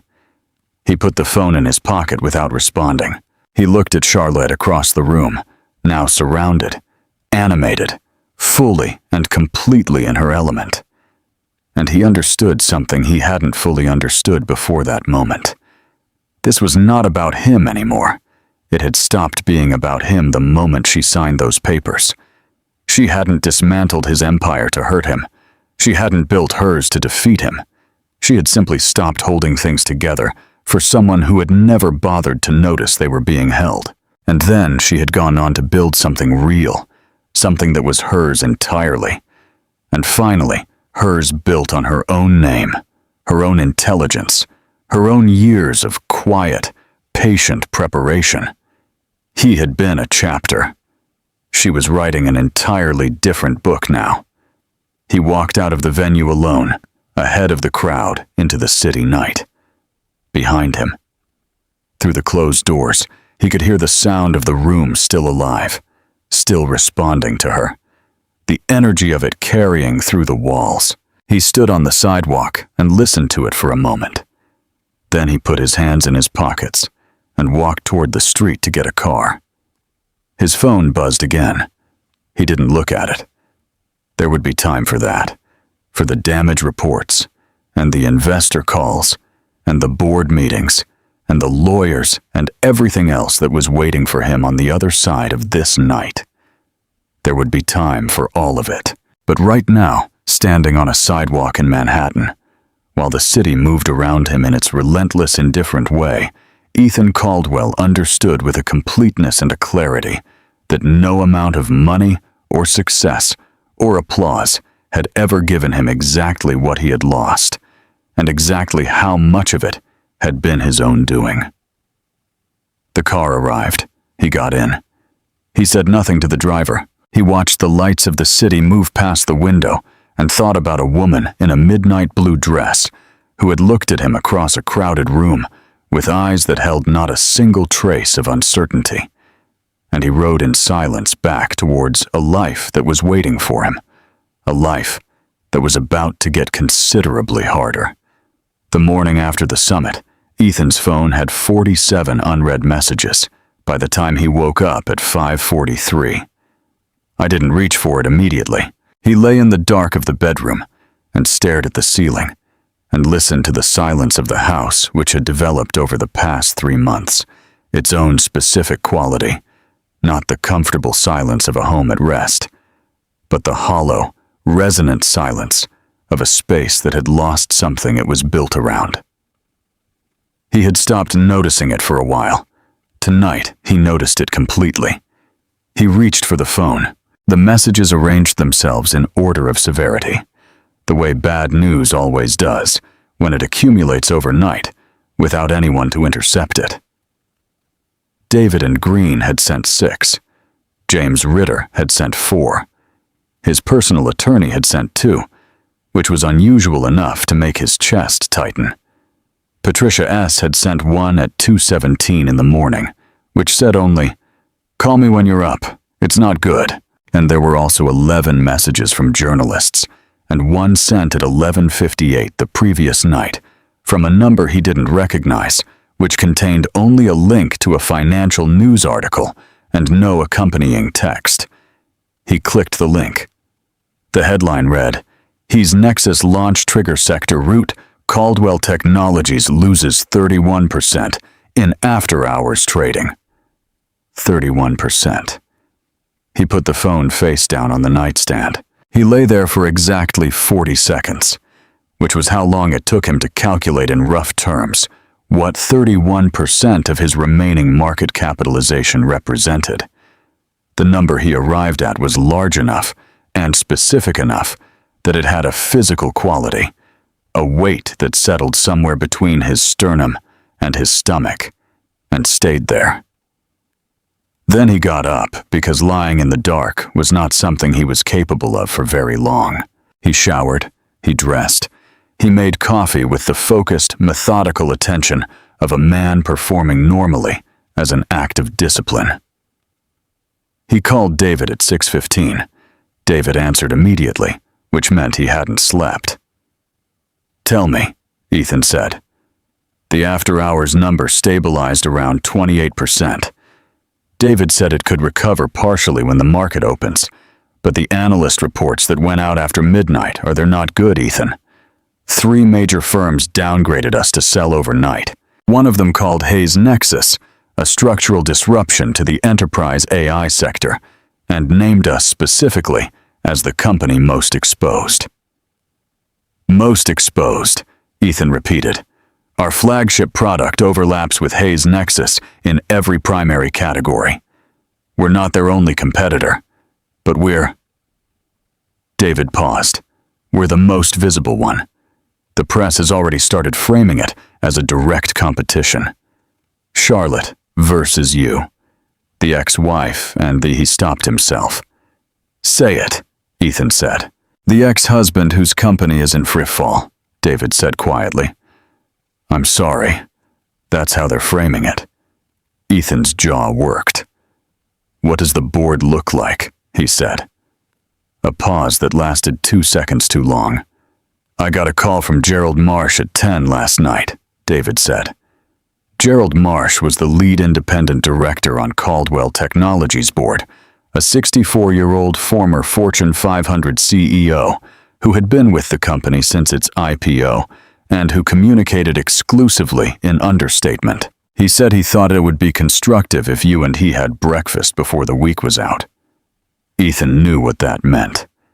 He had been on the other side of that breakfast before the polite early morning meeting that preceded the polite formal conversation that preceded the not-so-polite board resolution. He had initiated 3 such breakfasts in his career, targeting other CEOs. He had never imagined sitting in the chair on the other side of it. "Set it up," he said. "Already did," David said. Thursday, 7:30. He chose the restaurant. "Of course he did." "Anything else?" Ethan said. "Vanessa wants to meet," David said. "Of course she does." He hung up and stood in his kitchen with his coffee going cold and the city beginning to lighten outside the window. Vanessa Brooks arrived at the office at 9 sharp. She was, as always, impeccably put together.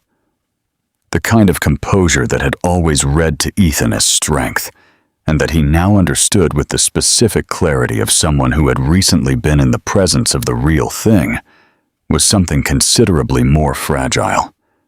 Vanessa's composure was constructed. Charlotte's had been earned. There was a difference, and he had spent 11 years getting it exactly backwards. She sat across from him and crossed her legs and looked at him with an expression he couldn't immediately read. "We need to talk about my position," she said. He had been expecting this conversation. He had been expecting it since the summit, since the moment the after-hours numbers had started moving.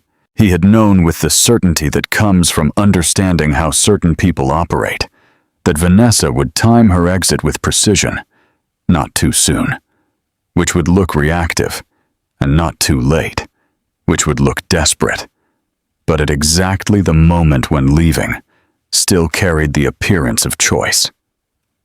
That moment, apparently, was this morning. "Your position," he said. "I've received an offer," she said. "A significant one. I wanted to tell you directly out of respect for what we've built together." "What we've built," he said. There was something in his voice that made her blink a flatness, an absence of the warmth she was accustomed to. "Who made the offer?" She hesitated. "Barely, but he caught it. A firm in Singapore," she said. "Vanessa." His voice was patient. "Pre-Pice." "Who made the offer?" Another hesitation.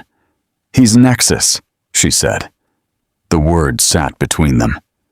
Ethan looked at her and felt something he hadn't expected.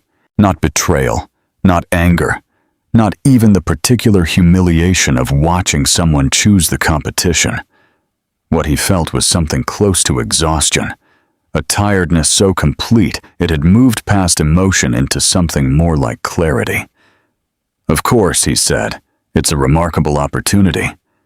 "I'm sure it is," he said. "When do you leave?" She blinked again. She had prepared for a different kind of conversation, for negotiation, for appeals to loyalty, for the performance of persuasion and counteroffer. She had not prepared for this. "End of month," she said. "I'll have HR process the transition." He said, "Thank you for telling me directly." She stood. She smoothed her jacket. She started for the door and then stopped, and he could see her wrestling with something, some impulse that was either genuine or very well performed. "For what it's worth," she said without turning fully around, "I always thought you were the smartest person in the room." "I wasn't," Ethan said simply.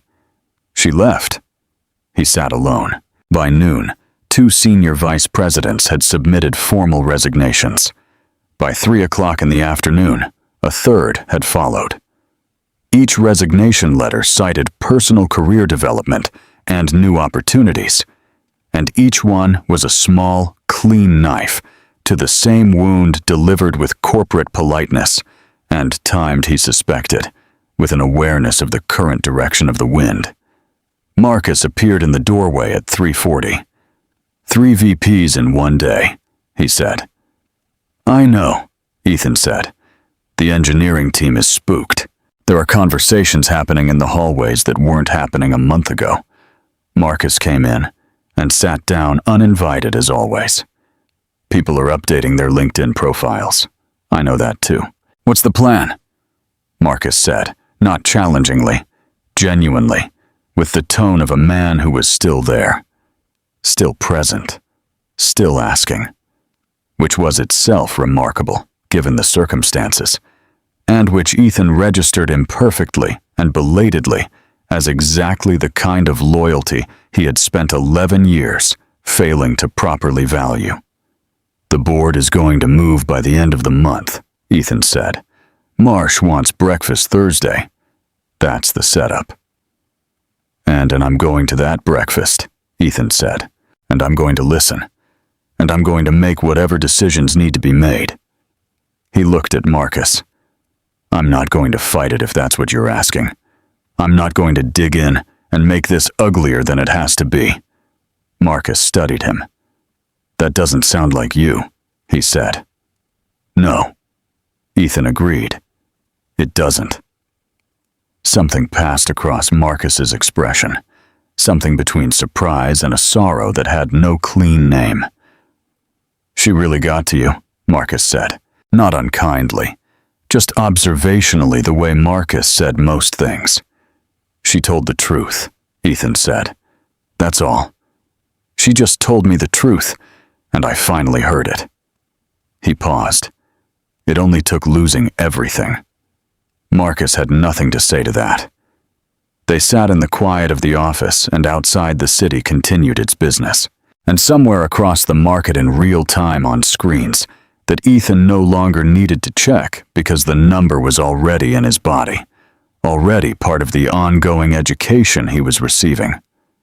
Caldwell Technologies continued its slow, irreversible descent. Thursday morning arrived with the specific quality of mornings that carry things you cannot put back once they are said.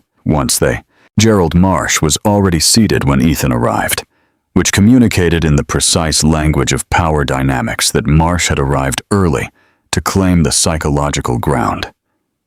He was a large man, gray, suited with the manner of someone who had delivered difficult verdicts many times, and had developed a style for it that was humane without being soft. He stood to shake Ethan's hand. His grip was firm and brief. "Thank you for coming," Marsh said, as though Ethan had had a choice. They ordered. Neither of them looked at the menu for long. Marsh waited until the coffee arrived. Then he said, "The board met informally on Tuesday evening." "I assumed," Ethan said. "The consensus," Marsh began. "Gerald," Ethan set his coffee cup down. "Just say it." Marsh looked at him.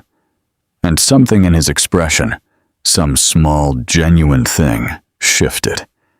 "The board believes a leadership transition is necessary for the company's survival," Marsh said. "The recommendation is that you step down as CEO by the end of the quarter. We would like to work with you on selecting your successor and structuring a transition that protects." "I'll step down by the end of the month," Ethan said. Marsh stopped. "The end of the faster than the company doesn't have the luxury of a slow transition right now." Ethan said, "Every day I'm in that chair is another day the press writes the story the way they're writing it. Another day, the employees wonder whether to stay or go. Another day, the investors wait to see which way the board jumps. He met Marsh's eyes directly. I know what I built. I know what I did and didn't do to protect it. The least I can do now is get out of the way fast enough for it to have a chance. Marsh was quiet for a moment. He stopped. That's not the conversation I was prepared to have. I know, Ethan said. It's the one we're having anyway. They ate breakfast. They discussed the transition structure, the announcement language, the interim leadership question, the legal and contractual components. They were professional. They were efficient. And when it was done and the check had been paid and they were standing on the sidewalk, Marsh extended his hand again. For what it's worth, Marsh said. I always believed you had genuine talent, Ethan. I still believe that. I hope you... He paused. I hope you find your way back to it. Ethan shook his hand. Thank you, Gerald, he said. He walked back to his car, alone. The announcement went out 2 weeks later. Ethan Caldwell steps down as CEO of Caldwell Technologies cites company's need for fresh, strategic leadership. The language was his carefully drafted taking ownership, without self-flagellation, expressing confidence in the company's future, while being specific enough about his own role in its current difficulties to be credible. He had rewritten it 4 times. He wanted it to be honest. He was aware on some level that honesty was a new practice for him and required more effort than performance had. The market reacted moderately. The stock ticked up 3% on the news, which was the market's way of saying it had already priced in his departure and was mildly relieved at the speed of it. The press was considerably less moderate. The coverage was, in a word, thorough. Several outlets ran side-by-side profiles. Ethan's fall alongside Charlotte's. Rise, the ex-husband, and the ex-wife. The man who had thrown away the marriage, and the woman who had turned out to be the most consequential tech figure of the year. The framing was obvious reductive, and also he could not pretend otherwise not entirely wrong. He read some of it, not all of it. Enough.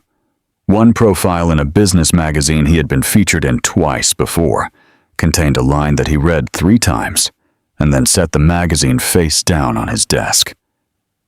The question is not whether Ethan Caldwell built something real he did. The question is whether he understood at any point that he didn't build it alone. He left the magazine face down. The lawsuits came next. 3 shareholder class actions filed within 10 days of his departure. Each alleged mismanagement, insufficient disclosure of competitive risk breach of fiduciary duty. His personal attorneys were excellent and expensive, and told him with the measured optimism of people who are paid to find reasons for optimism that exposure was manageable. He heard them. He paid their retainers. He felt about the whole process a deep and clarifying indifference that surprised even him, as though the lawsuits were happening to a version of himself. He was already separated from a version he had been watching from a distance for months. The creditors were less abstract. 3 weeks after his resignation, the company's primary lender, a banking consortium that held a significant portion of Caldwell Technologies' debt, initiated formal renegotiation of the credit facility. The terms they proposed were punishing. The company's CFO, Vanessa's interim replacement, called Ethan directly to tell him. He listened, offered what guidance he could, and told her she was doing the right things. She thanked him with a weariness that communicated she hadn't expected the call to go that way. He understood the weariness. He had earned it. The mansion had been in his name, their name, technically, though Charlotte had made clear she wanted nothing from it. He had been making the carrying costs work while he was CEO, with compensation that now no longer existed. He listed it in the 4th week.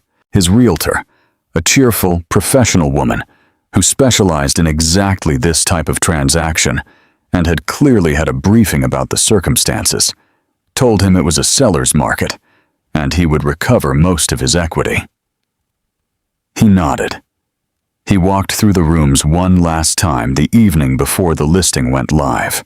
9,000 square feet, 12 rooms, art on the walls that Charlotte had chosen quietly, and without making a production of it during the first 2 years of their marriage pieces, she had said, would hold their value, which they had, which was the kind of thing he had filed away at the time as a pleasant, incidental, and understood now as the output of a mind that thought about everything more carefully than he had ever credited. He stood in the room that had been hers, the study on the second floor, where she had spent evenings. He was too busy or too absent to notice, and he looked at the empty bookshelves and the clean desk and the window that overlooked the garden, and he thought about how many evenings she had sat in this room while the rest of the house ran according to his schedule, his preferences, his needs. He had never once come in and asked what she was working on, not once in 11 years. The realization landed with a specific weight, quiet and total. The kind that doesn't announce itself dramatically, but simply sits down in the center of your chest and makes itself at home. He turned off the light. He left. He moved into a 2-bedroom apartment in Midtown that cost considerably less than the monthly maintenance on the mansion, and was, he discovered gradually, not unpleasant. It had good light in the mornings. The building had a doorman named Hector, who was 61 years old and had opinions about baseball that he shared freely and without invitation. Ethan found himself improbably looking forward to the conversations with Hector in a way he couldn't entirely explain something about the complete absence of agenda of performance, of the exhausting theater of the world he had lived in for 20 years. One evening in the 6th week after his resignation, his phone rang. He looked at the screen. Marcus Webb. "I'm calling to tell you something," Marcus said, "and I want you to hear it without reacting immediately." "That's never a good opening," Ethan said. "No," Marcus agreed. "Caldwell Technologies has accepted a buyout offer." Ethan was quiet. "From whom?" he said. A pause. "Hayes Nexus," Marcus said. The words landed differently than he expected. He had been braced for something. Anger, maybe, or humiliation, or the specific pain of a final loss. What he felt instead was something more complicated and more honest. Something that was in some fraction he couldn't measure, almost like relief, like the last piece of a structure settling into its final position. "It was a fair offer," Marcus added, "above market." The board accepted unanimously. The employees keep their jobs. The technology continues. "She's protecting the people," Ethan said slowly. "She's protecting the company," Marcus said. "What she built with it 11 years ago, she's not dismantling it. She's absorbing it, continuing it." Ethan sat with that for a long moment. Charlotte had spent 11 years protecting something that wasn't officially hers, and now it officially was. The engineering team is actually... "They're relieved, Ethan," Marcus said. "People are staying. The culture she's bringing in is different from what we had at the end. People feel it." A pause. "I'm staying too for what it's worth." "Good," Ethan said, and he meant it completely. Are you all right?" Marcus said. Ethan looked around the apartment, at the clean walls, at the morning light already fading toward evening, at the coffee mug on the counter, and the baseball he had on an impulse he couldn't fully explain purchased at a game Hector had persuaded him to attend last Saturday. "I'm getting there," he said. "That's better than nothing," Marcus said. "It is," Ethan agreed. "It really is." He hung up. He sat in the quiet of the apartment. The city moved outside, indifferent and relentless, and entirely unconcerned with the private education of a 42-year-old man who had built an empire on a foundation.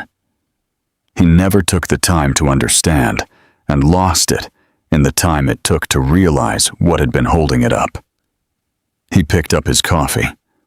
I thought about Charlotte at the summit, the midnight blue dress, the steady voice, the eyes that held no uncertainty. He thought about what she had said.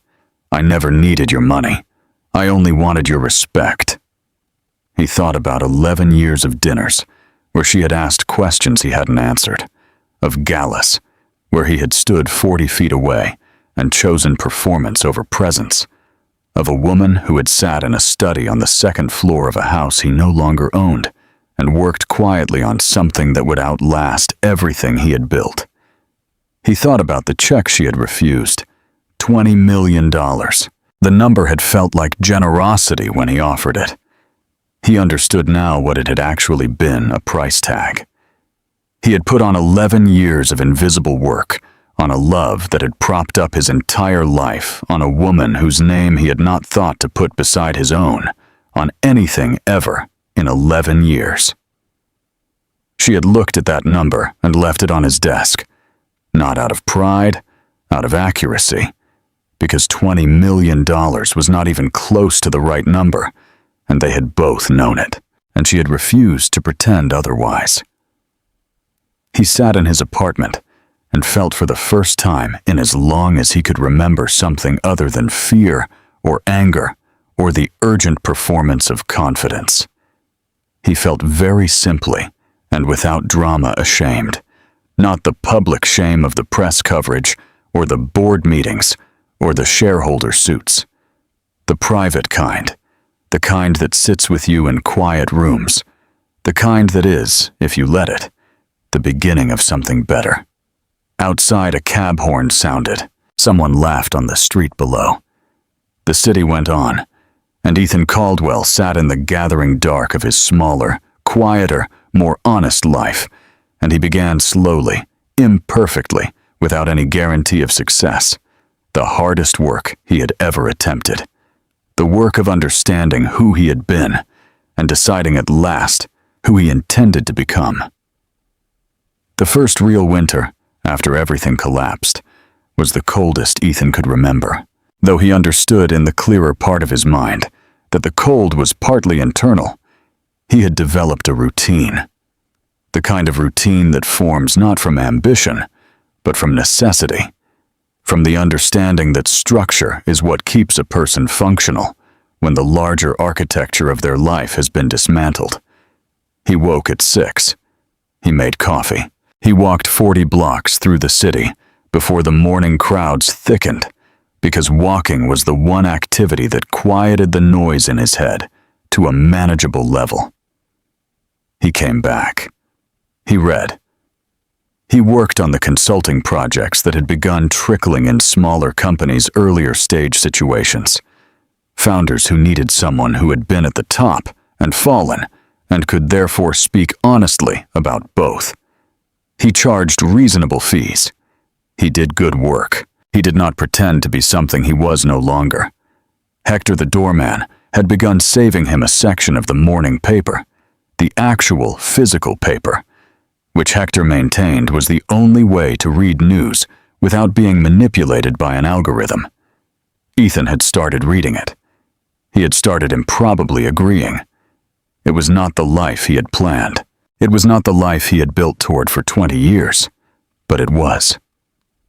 He was discovering a life, an actual one, with texture and weight, and the occasional genuine moment, which was more than he could say for the last several years of the previous version. I was 2 months into this new configuration when Marcus called on a Thursday evening in January. "There's something you should see," Marcus said. "Tonight, Channel 7, 9 o'clock, Charlotte is doing an interview." Ethan was quiet for a moment. A television interview. He said, "A full-length profile. They've been filming it for 6 weeks. Apparently, it covers Hayes Nexus, the acquisition, the whole year." Marcus paused. "It covers her marriage briefly, but it covers it. Ethan looked at the television across the room. He had turned it on perhaps 4 times since moving into the apartment. "Thank you for telling me," he said. "I thought you'd want to know," Marcus said. "I wasn't sure, but I thought you were right," Ethan said. "Thank you." He hung up. He looked at the clock. 6:47 MA dinner. He only half ate. He washed the dishes with the focused attention of a man using a small task to manage a large anxiety. He sat on the couch. He turned on the television at 8:53 and watched 7 minutes of a nature documentary about migratory birds without registering a single image. At 9 o'clock, the program began. The interviewer was a woman named Diane Collier, 60, authoritative. The kind of journalist who had conducted enough significant interviews to know that the best thing she could do was ask a clean question and then stay out of the way. She sat across from Charlotte in what appeared to be a sitting room. Clean lines, warm light, the understated aesthetic of someone who has nothing to prove through their surroundings. Charlotte wore cream. Her hair was down. She looked rested in a way she had not Ethan realized watching her looked in the final years of their marriage, as though some sustained and low-grade tension had finally completely released. "You've had an extraordinary year," Diane began. "I've had an honest year," Charlotte said. "I'm not sure it was extraordinary so much as overdue. Hayes Nexus has been called the most significant enterprise platform launch in a decade. You've taken on a leadership role in one of the world's most influential private organizations. By any measure, you went from being almost invisible to being one of the most discussed figures in global business." Diane paused. "How does that feel?" Charlotte considered the question with the seriousness it deserved. "Strange," she said, "in the way that honest things often feel strange when you've spent a long time doing the opposite." She looked at her hands briefly, then back up. "I wasn't invisible because I had nothing to say. I was invisible because I chose to let someone else's story take up all the space. When you make that choice for long enough, you start to forget that the choice was voluntary. You start to confuse stepping back with being small." She paused. "I was never small. I just forgot that for a while." Ethan watched the screen without moving. "Your marriage ended this year," Diane said, and her tone shifted. Careful, still direct, but aware of the weight of what she was approaching. To Ethan Caldwell, the tech CEO whose company Hayes Nexus ultimately acquired. That relationship has become somewhat inevitably part of the story people are telling about your year. Charlotte's expression didn't close. It didn't harden. It simply became more precise. "It's part of the story," she agreed. "It's not the most important part." "What is the most important part?" "The most important part," Charlotte said slowly, "is what I learned about what I was willing to accept in exchange for love. I accepted invisibility. I accepted being looked through at events, being dismissed in conversations, being treated as a background feature in a life I was actively, quietly, significantly contributing to." She stopped. And I accepted it because I believed that loving someone meant making space for them, even when they didn't make space for you. That if you loved someone enough, and were patient enough, and believed in them enough, eventually they would turn around and see you. And Diane said softly, "And sometimes they don't." Charlotte said, "Sometimes the person you've been quietly holding up will look at you after 11 years and hand you divorce papers and tell you you're holding them back." But she said it without bitterness, without the performative wound that would have made it easier to watch, simpler to categorize. She said it the way you state a fact about weather. And that moment is painful, but it is also— She paused, and something genuine and undefended moved through her face. "It is also the moment you understand that you have been waiting for permission to be yourself, and that the permission was always yours to give. The room where Ethan was sitting was completely quiet. He had not moved in 4 minutes. "Do you blame him?" Diane asked. Charlotte thought about it. Actually thought visibly the way people do when they are committed to answering honestly rather than performing an answer. "I understand him," she said finally, which is different from blaming him and different again from excusing him. She folded her hands in her lap. Ethan is a man who was given a story about himself very early, that he was exceptional, that he was the one who carried things, that success was the product of his vision, and everyone around him was support staff. And because the world kept confirming that story, because his company kept growing, and the magazine covers kept coming, and the praise kept arriving, he never had a reason to look underneath it. She paused. I should have made him look. I was too careful of his ego and not careful enough of the truth between us. That's my responsibility in it. Diane leaned forward slightly. You're being remarkably generous towards someone whose company you effectively dismantled. For the first time, Charlotte smiled. Not the careful, managed smile of her earlier years. The real one. The one that reached her eyes, that had its own particular quality of warmth and precision combined. I didn't dismantle his company, she said. His company was already in the process of losing its foundation when I left. I simply stopped preventing the inevitable. The smile faded slightly, and then I acquired it. Yes, because the technology and the people inside it were genuinely good and deserved to continue. I wasn't interested in destruction. I never was. On the screen, Diane nodded. What's the greatest lesson of your life? She asked. Not your professional life. Your life. Charlotte was still for a moment. Then she said, the people who love you when you have nothing are usually worth more than everything you own. Ethan's eyes were burning. I was not a man who cried easily. He was not a man who had cried much at all in the past 20 years, or perhaps longer.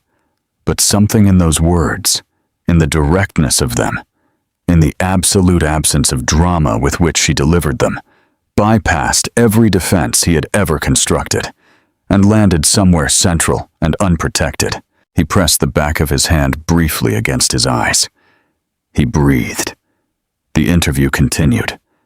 Charlotte spoke about Hayes Nexus's next phase of development plans for expansion into healthcare logistics and climate infrastructure, a foundation she was establishing to fund education programs for first-generation entrepreneurs, a commitment to building a company culture that valued people the way her father had always quietly valued them. She spoke about Richard Hayes with a warmth that was unguarded and complete.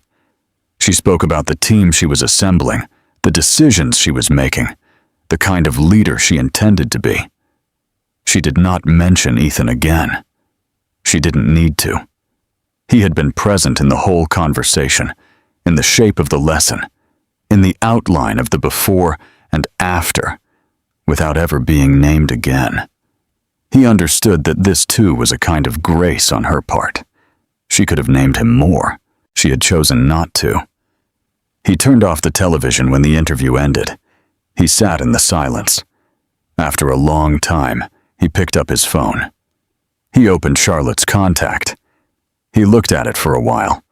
Then he opened a new email instead, because a phone call was something you could hang up on, and an email was something you could read when you were ready and respond to, or not as you chose, and he wanted to give her that choice completely. He wrote the email 4 times before he got it right. The first version was too long, too explanatory, too full of the self-justification he was trying to move away from. The second was too brief, too clipped, the emotional equivalent of a form letter. The third was honest, but disorganized. The fourth was what he actually meant. It said, Charlotte, I watched the interview tonight. I'm not writing to ask for anything, or to revisit anything, or to change anything that's already been decided. I'm writing because I owe you a statement of record that I have never made directly and should have made years ago. What you built in your family's organization, in your own work, in the years you spent quietly and without credit, keeping things alive that should have been acknowledged, is extraordinary. You are extraordinary, not because of the Hayes name or the platform or the profile, because of the quality of your character, which I had access to for 11 years and treated as ordinary when it was the furthest possible thing from it. I'm sorry, not because I want anything from that statement, but because it's true, and you deserve to hear it said plainly. I hope Hayes Nexus becomes everything you're building it to be. I think it will, Ethan. He read it once more. He sent it before he could revise it a fifth time. Then he put the phone face down on the table and went to bed. He slept better than he had in months. In the morning, there was no reply. He had not expected one. He had told himself he had not expected one, and he found checking the phone at 6:15 with his coffee that this was actually true. He had sent the email for the same reason Charlotte had spent 11 years doing things without credit, because it was the right thing, and the right thing doesn't require a receipt. He put the phone in his pocket and went for his walk. 3 weeks later, on a Tuesday in February, his phone buzzed with an email notification from an address. He almost didn't recognize a Hey Nexus domain, not the personal address he had written to. The subject line was blank. The body said, "Received. Thank you for writing it." See. 6 words. He read them standing on a street corner in the cold, with people moving past him in both directions, and the city doing what cities do, which is continue without pause, regardless of what is happening to the individual humans within them. 6 words. He exhaled slowly. He put the phone back in his pocket. He kept walking. That spring, Ethan began advising a small group of early-stage founders, not through a formal firm, not with a brand or a platform or any of the apparatus he had once considered essential to credibility. Just one-on-one conversations in coffee shops and small conference rooms with people who were 2 or 3 years into building something and needed honest guidance from someone who had been all the way up and all the way back down and had therefore developed a perspective that success alone doesn't provide. I was good at it. He discovered better in some ways than he had been at running the company because he was no longer performing certainty. He didn't feel he could sit across from a 28-year-old founder who was making a version of a mistake he recognized and say without ego, without the need to be the smartest person in the room, "I made this exact error at year 4. Here's what it cost me, and here's what I wish I'd done instead." And the founders to a person leaned forward when he said it, because the truth of it was audible, because they could hear that he had actually paid for what he was offering them. Marcus called in April. "There's something you should know," he said. It was becoming his standard opening, which Ethan had come to associate with news that mattered. "Tell me," Ethan said. "Charlotte is being profiled in 3 major publications simultaneously next month. All 3 are running cover stories." Marcus paused. One of them, the Business Weekly, reached out to me for comment about the early years of Caldwell Technologies, about the culture, the decision-making, the people involved. Another pause. They also asked if I thought you'd be willing to speak on the record. Ethan considered this. "What did you tell them?" he said. "I told them I'd ask you," Marcus said. "And Charlotte, does she know they're reaching out to me?" "I don't know," Marcus said honestly. "I'd guess she does. Nothing in that organization happens without her awareness." Ethan thought about the email. 6 words received. "Thank you for writing it." The closed-door quality of it, not cold, but complete. The sense that she had acknowledged what needed acknowledging and had no interest in reopening a room she had finished with. Tell them I'll speak on the record, Ethan said. Marcus was quiet for a moment. About what exactly? About what she built? Ethan said about what I missed, about the early years of the company and who actually held it together. He paused. She deserves to have the full story told accurately. If I can contribute to that, I should. Marcus was quiet long enough that Ethan wondered if the call had dropped. Marcus, he said. I'm here, Marcus said. His voice had a texture to it that Ethan couldn't quite categorize. I'm proud of you. For whatever that's worth, it landed unexpectedly. The simple directness of it, the absence of qualification. It's worth something, Ethan said. Thank you. The interview ran in May, 6 pages alongside the other profiles. The journalist who spoke with Ethan was a careful, thorough woman who asked good questions and listened to the answers without rushing to fill the silence. He told her about Cornerstone Ventures. He told her about the Year 3 logistics crisis. He told her about the 11 years of invisible work and the ways he had systematically failed to see it. He told her that Charlotte Hayes was the most capable person he had encountered in his professional life, and that he had not understood that until after he had made the decision to end their marriage. The journalist, to her credit, simply wrote what he said accurately, without editorial coloring. His words on the page in print, attributed to him by name. He had never done anything that required more honesty and cost less money. The piece ran under the headline, "The Woman Who Built It Twice." Ethan's section was titled simply, "What He Missed." He read it at Hector's insistence.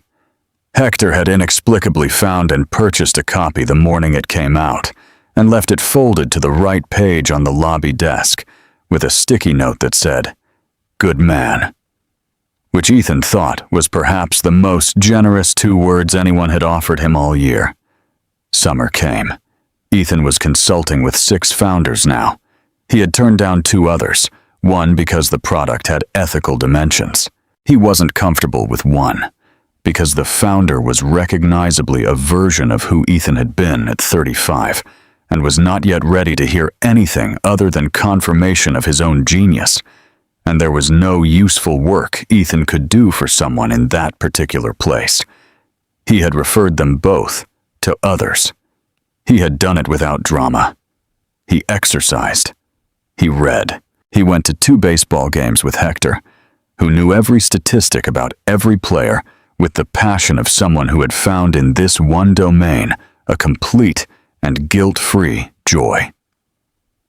Ethan found himself absorbing Hector's enthusiasm by proximity and discovering with some surprise that he had opinions about the season. He had not had opinions about anything not related to technology or business in longer than he could remember. It turned out that having opinions about baseball was in its small way a form of being alive. In July, he received an unexpected phone call from a number he didn't recognize, a Geneva area code, which he recognized after a moment's confusion, because it was the area code he had seen on Charlotte's family's correspondence during the 11 years he had paid insufficient attention. He answered, "Mr. Caldwell," a man's voice. Older, precise with the contained, unhurried quality of someone accustomed to speaking at a pace that communicated authority without requiring volume. Ethan knew immediately. "Mr. Hayes," he said. "Richard," the man said. "I think we're past formalities." Ethan sat down. "I've been meaning to call for some time," Richard Hayes said. "I've been following your year with interest, the work you're doing with the founders, the interview in May." A pause. "Charlotte showed it to me. She didn't comment on it. She just put it on my desk and left the room, which, if you know my daughter at all, you'll understand was its own form of comment. I think I'm beginning to understand her better than I did," Ethan said carefully. "Yes," Richard said. "That much is apparent." Another pause, the deliberate weighted pause of a man who says exactly what he means, and no more than that. I'm not calling to offer reconciliation or resolution or any kind of tidy ending to what happened between you and Charlotte. That's not my place, and it's not my intention." "I understand," Ethan said.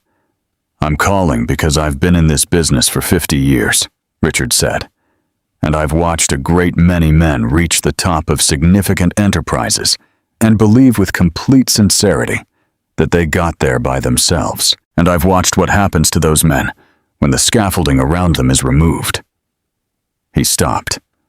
Most of them react badly. They fight. They litigate.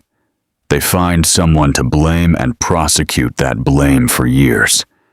They build the failure into a narrative that exonerates them, and they live inside that narrative, and it ruins them. A pause. "You didn't do that." Ethan was quiet. "I want you to know," Richard said, "that I see that and I respect it. A man who can look at what he had and what he lost and take honest account of his role in it. That is not nothing. That is, in my experience, quite rare. I had a lot of help seeing it clearly." Ethan said from Marcus, "From he stopped from your daughter honestly from the things she said, the things she chose not to say. She's like her mother in that way," Richard said with a warmth that arrived unexpectedly and altered the quality of the whole conversation. "Her mother believed that the most important things you communicate to someone are often the things you don't say, but demonstrate consistently over time." A pause. "Charlotte demonstrated a great deal to you. I'm glad some of it finally landed." "It landed," Ethan said quietly. "It just landed too late." "Maybe," Richard said. "Or maybe the timing was exactly what it needed to be for both of you." He let that sit for a moment. "I wanted to make this call. I've made it. I wish you well, Ethan. I mean that genuinely." "Thank you, Richard," Ethan said, "for the call and for—" He stopped because what he wanted to say was vast and unwieldy and couldn't be compressed into a phone call. "For what your family did in the early years when it mattered." "It was Charlotte," Richard said simply. "That was always Charlotte." The line went quiet. "Goodbye, Ethan. Goodbye, Richard." He held the phone in his hand after the call ended and sat without moving for a long time. That was always Charlotte. I thought about a girl, a young woman really, 28 years old when they had met, who had walked into a room at a mutual friend's dinner party and sat across from him and listened to him talk for 40 minutes about his company's potential and asked 3 questions at intervals that were so precise and so structurally insightful that he had been startled into silence each time, had reoriented his entire thinking on the subject, and had attributed the clarity not to her questions, but to his own process of working through the problem out loud. She had known what she was doing. She had let him have it.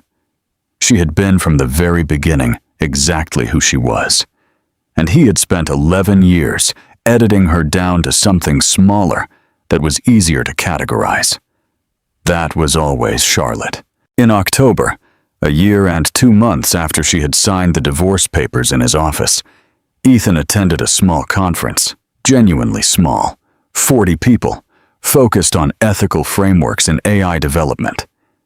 He had been invited to speak, which still occasionally surprised him, because he was no longer the name that drew rooms, and had made his peace with that, in the same way you make peace with any weather you cannot change. I gave his talk. It was honest, specific, and less polished than anything he had delivered in his previous life, which made it considerably more useful. He spoke about building without accountability, about the gap between visibility and value, about the specific blindness that success can produce in the people it touches. He did not use Charlotte's name. He did not need to. Afterward, a young woman in the audience, 25 maybe, with the particular intensity of someone who has been building something for 3 years on very little sleep and less money, came up to him and said, The part about the people around you holding things together without credit. I think that's happening in my company, and I don't know what to do about it." Ethan looked at her. "Start by seeing it," he said. "Actually seeing it. Not just knowing it's happening, but sitting with it long enough that it becomes real to you. Names, contributions, specifics. Then say it out loud to the people involved.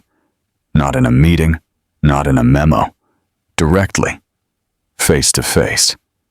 He paused, and then build your entire culture around the understanding that the loudest person in the room is almost never the most important one.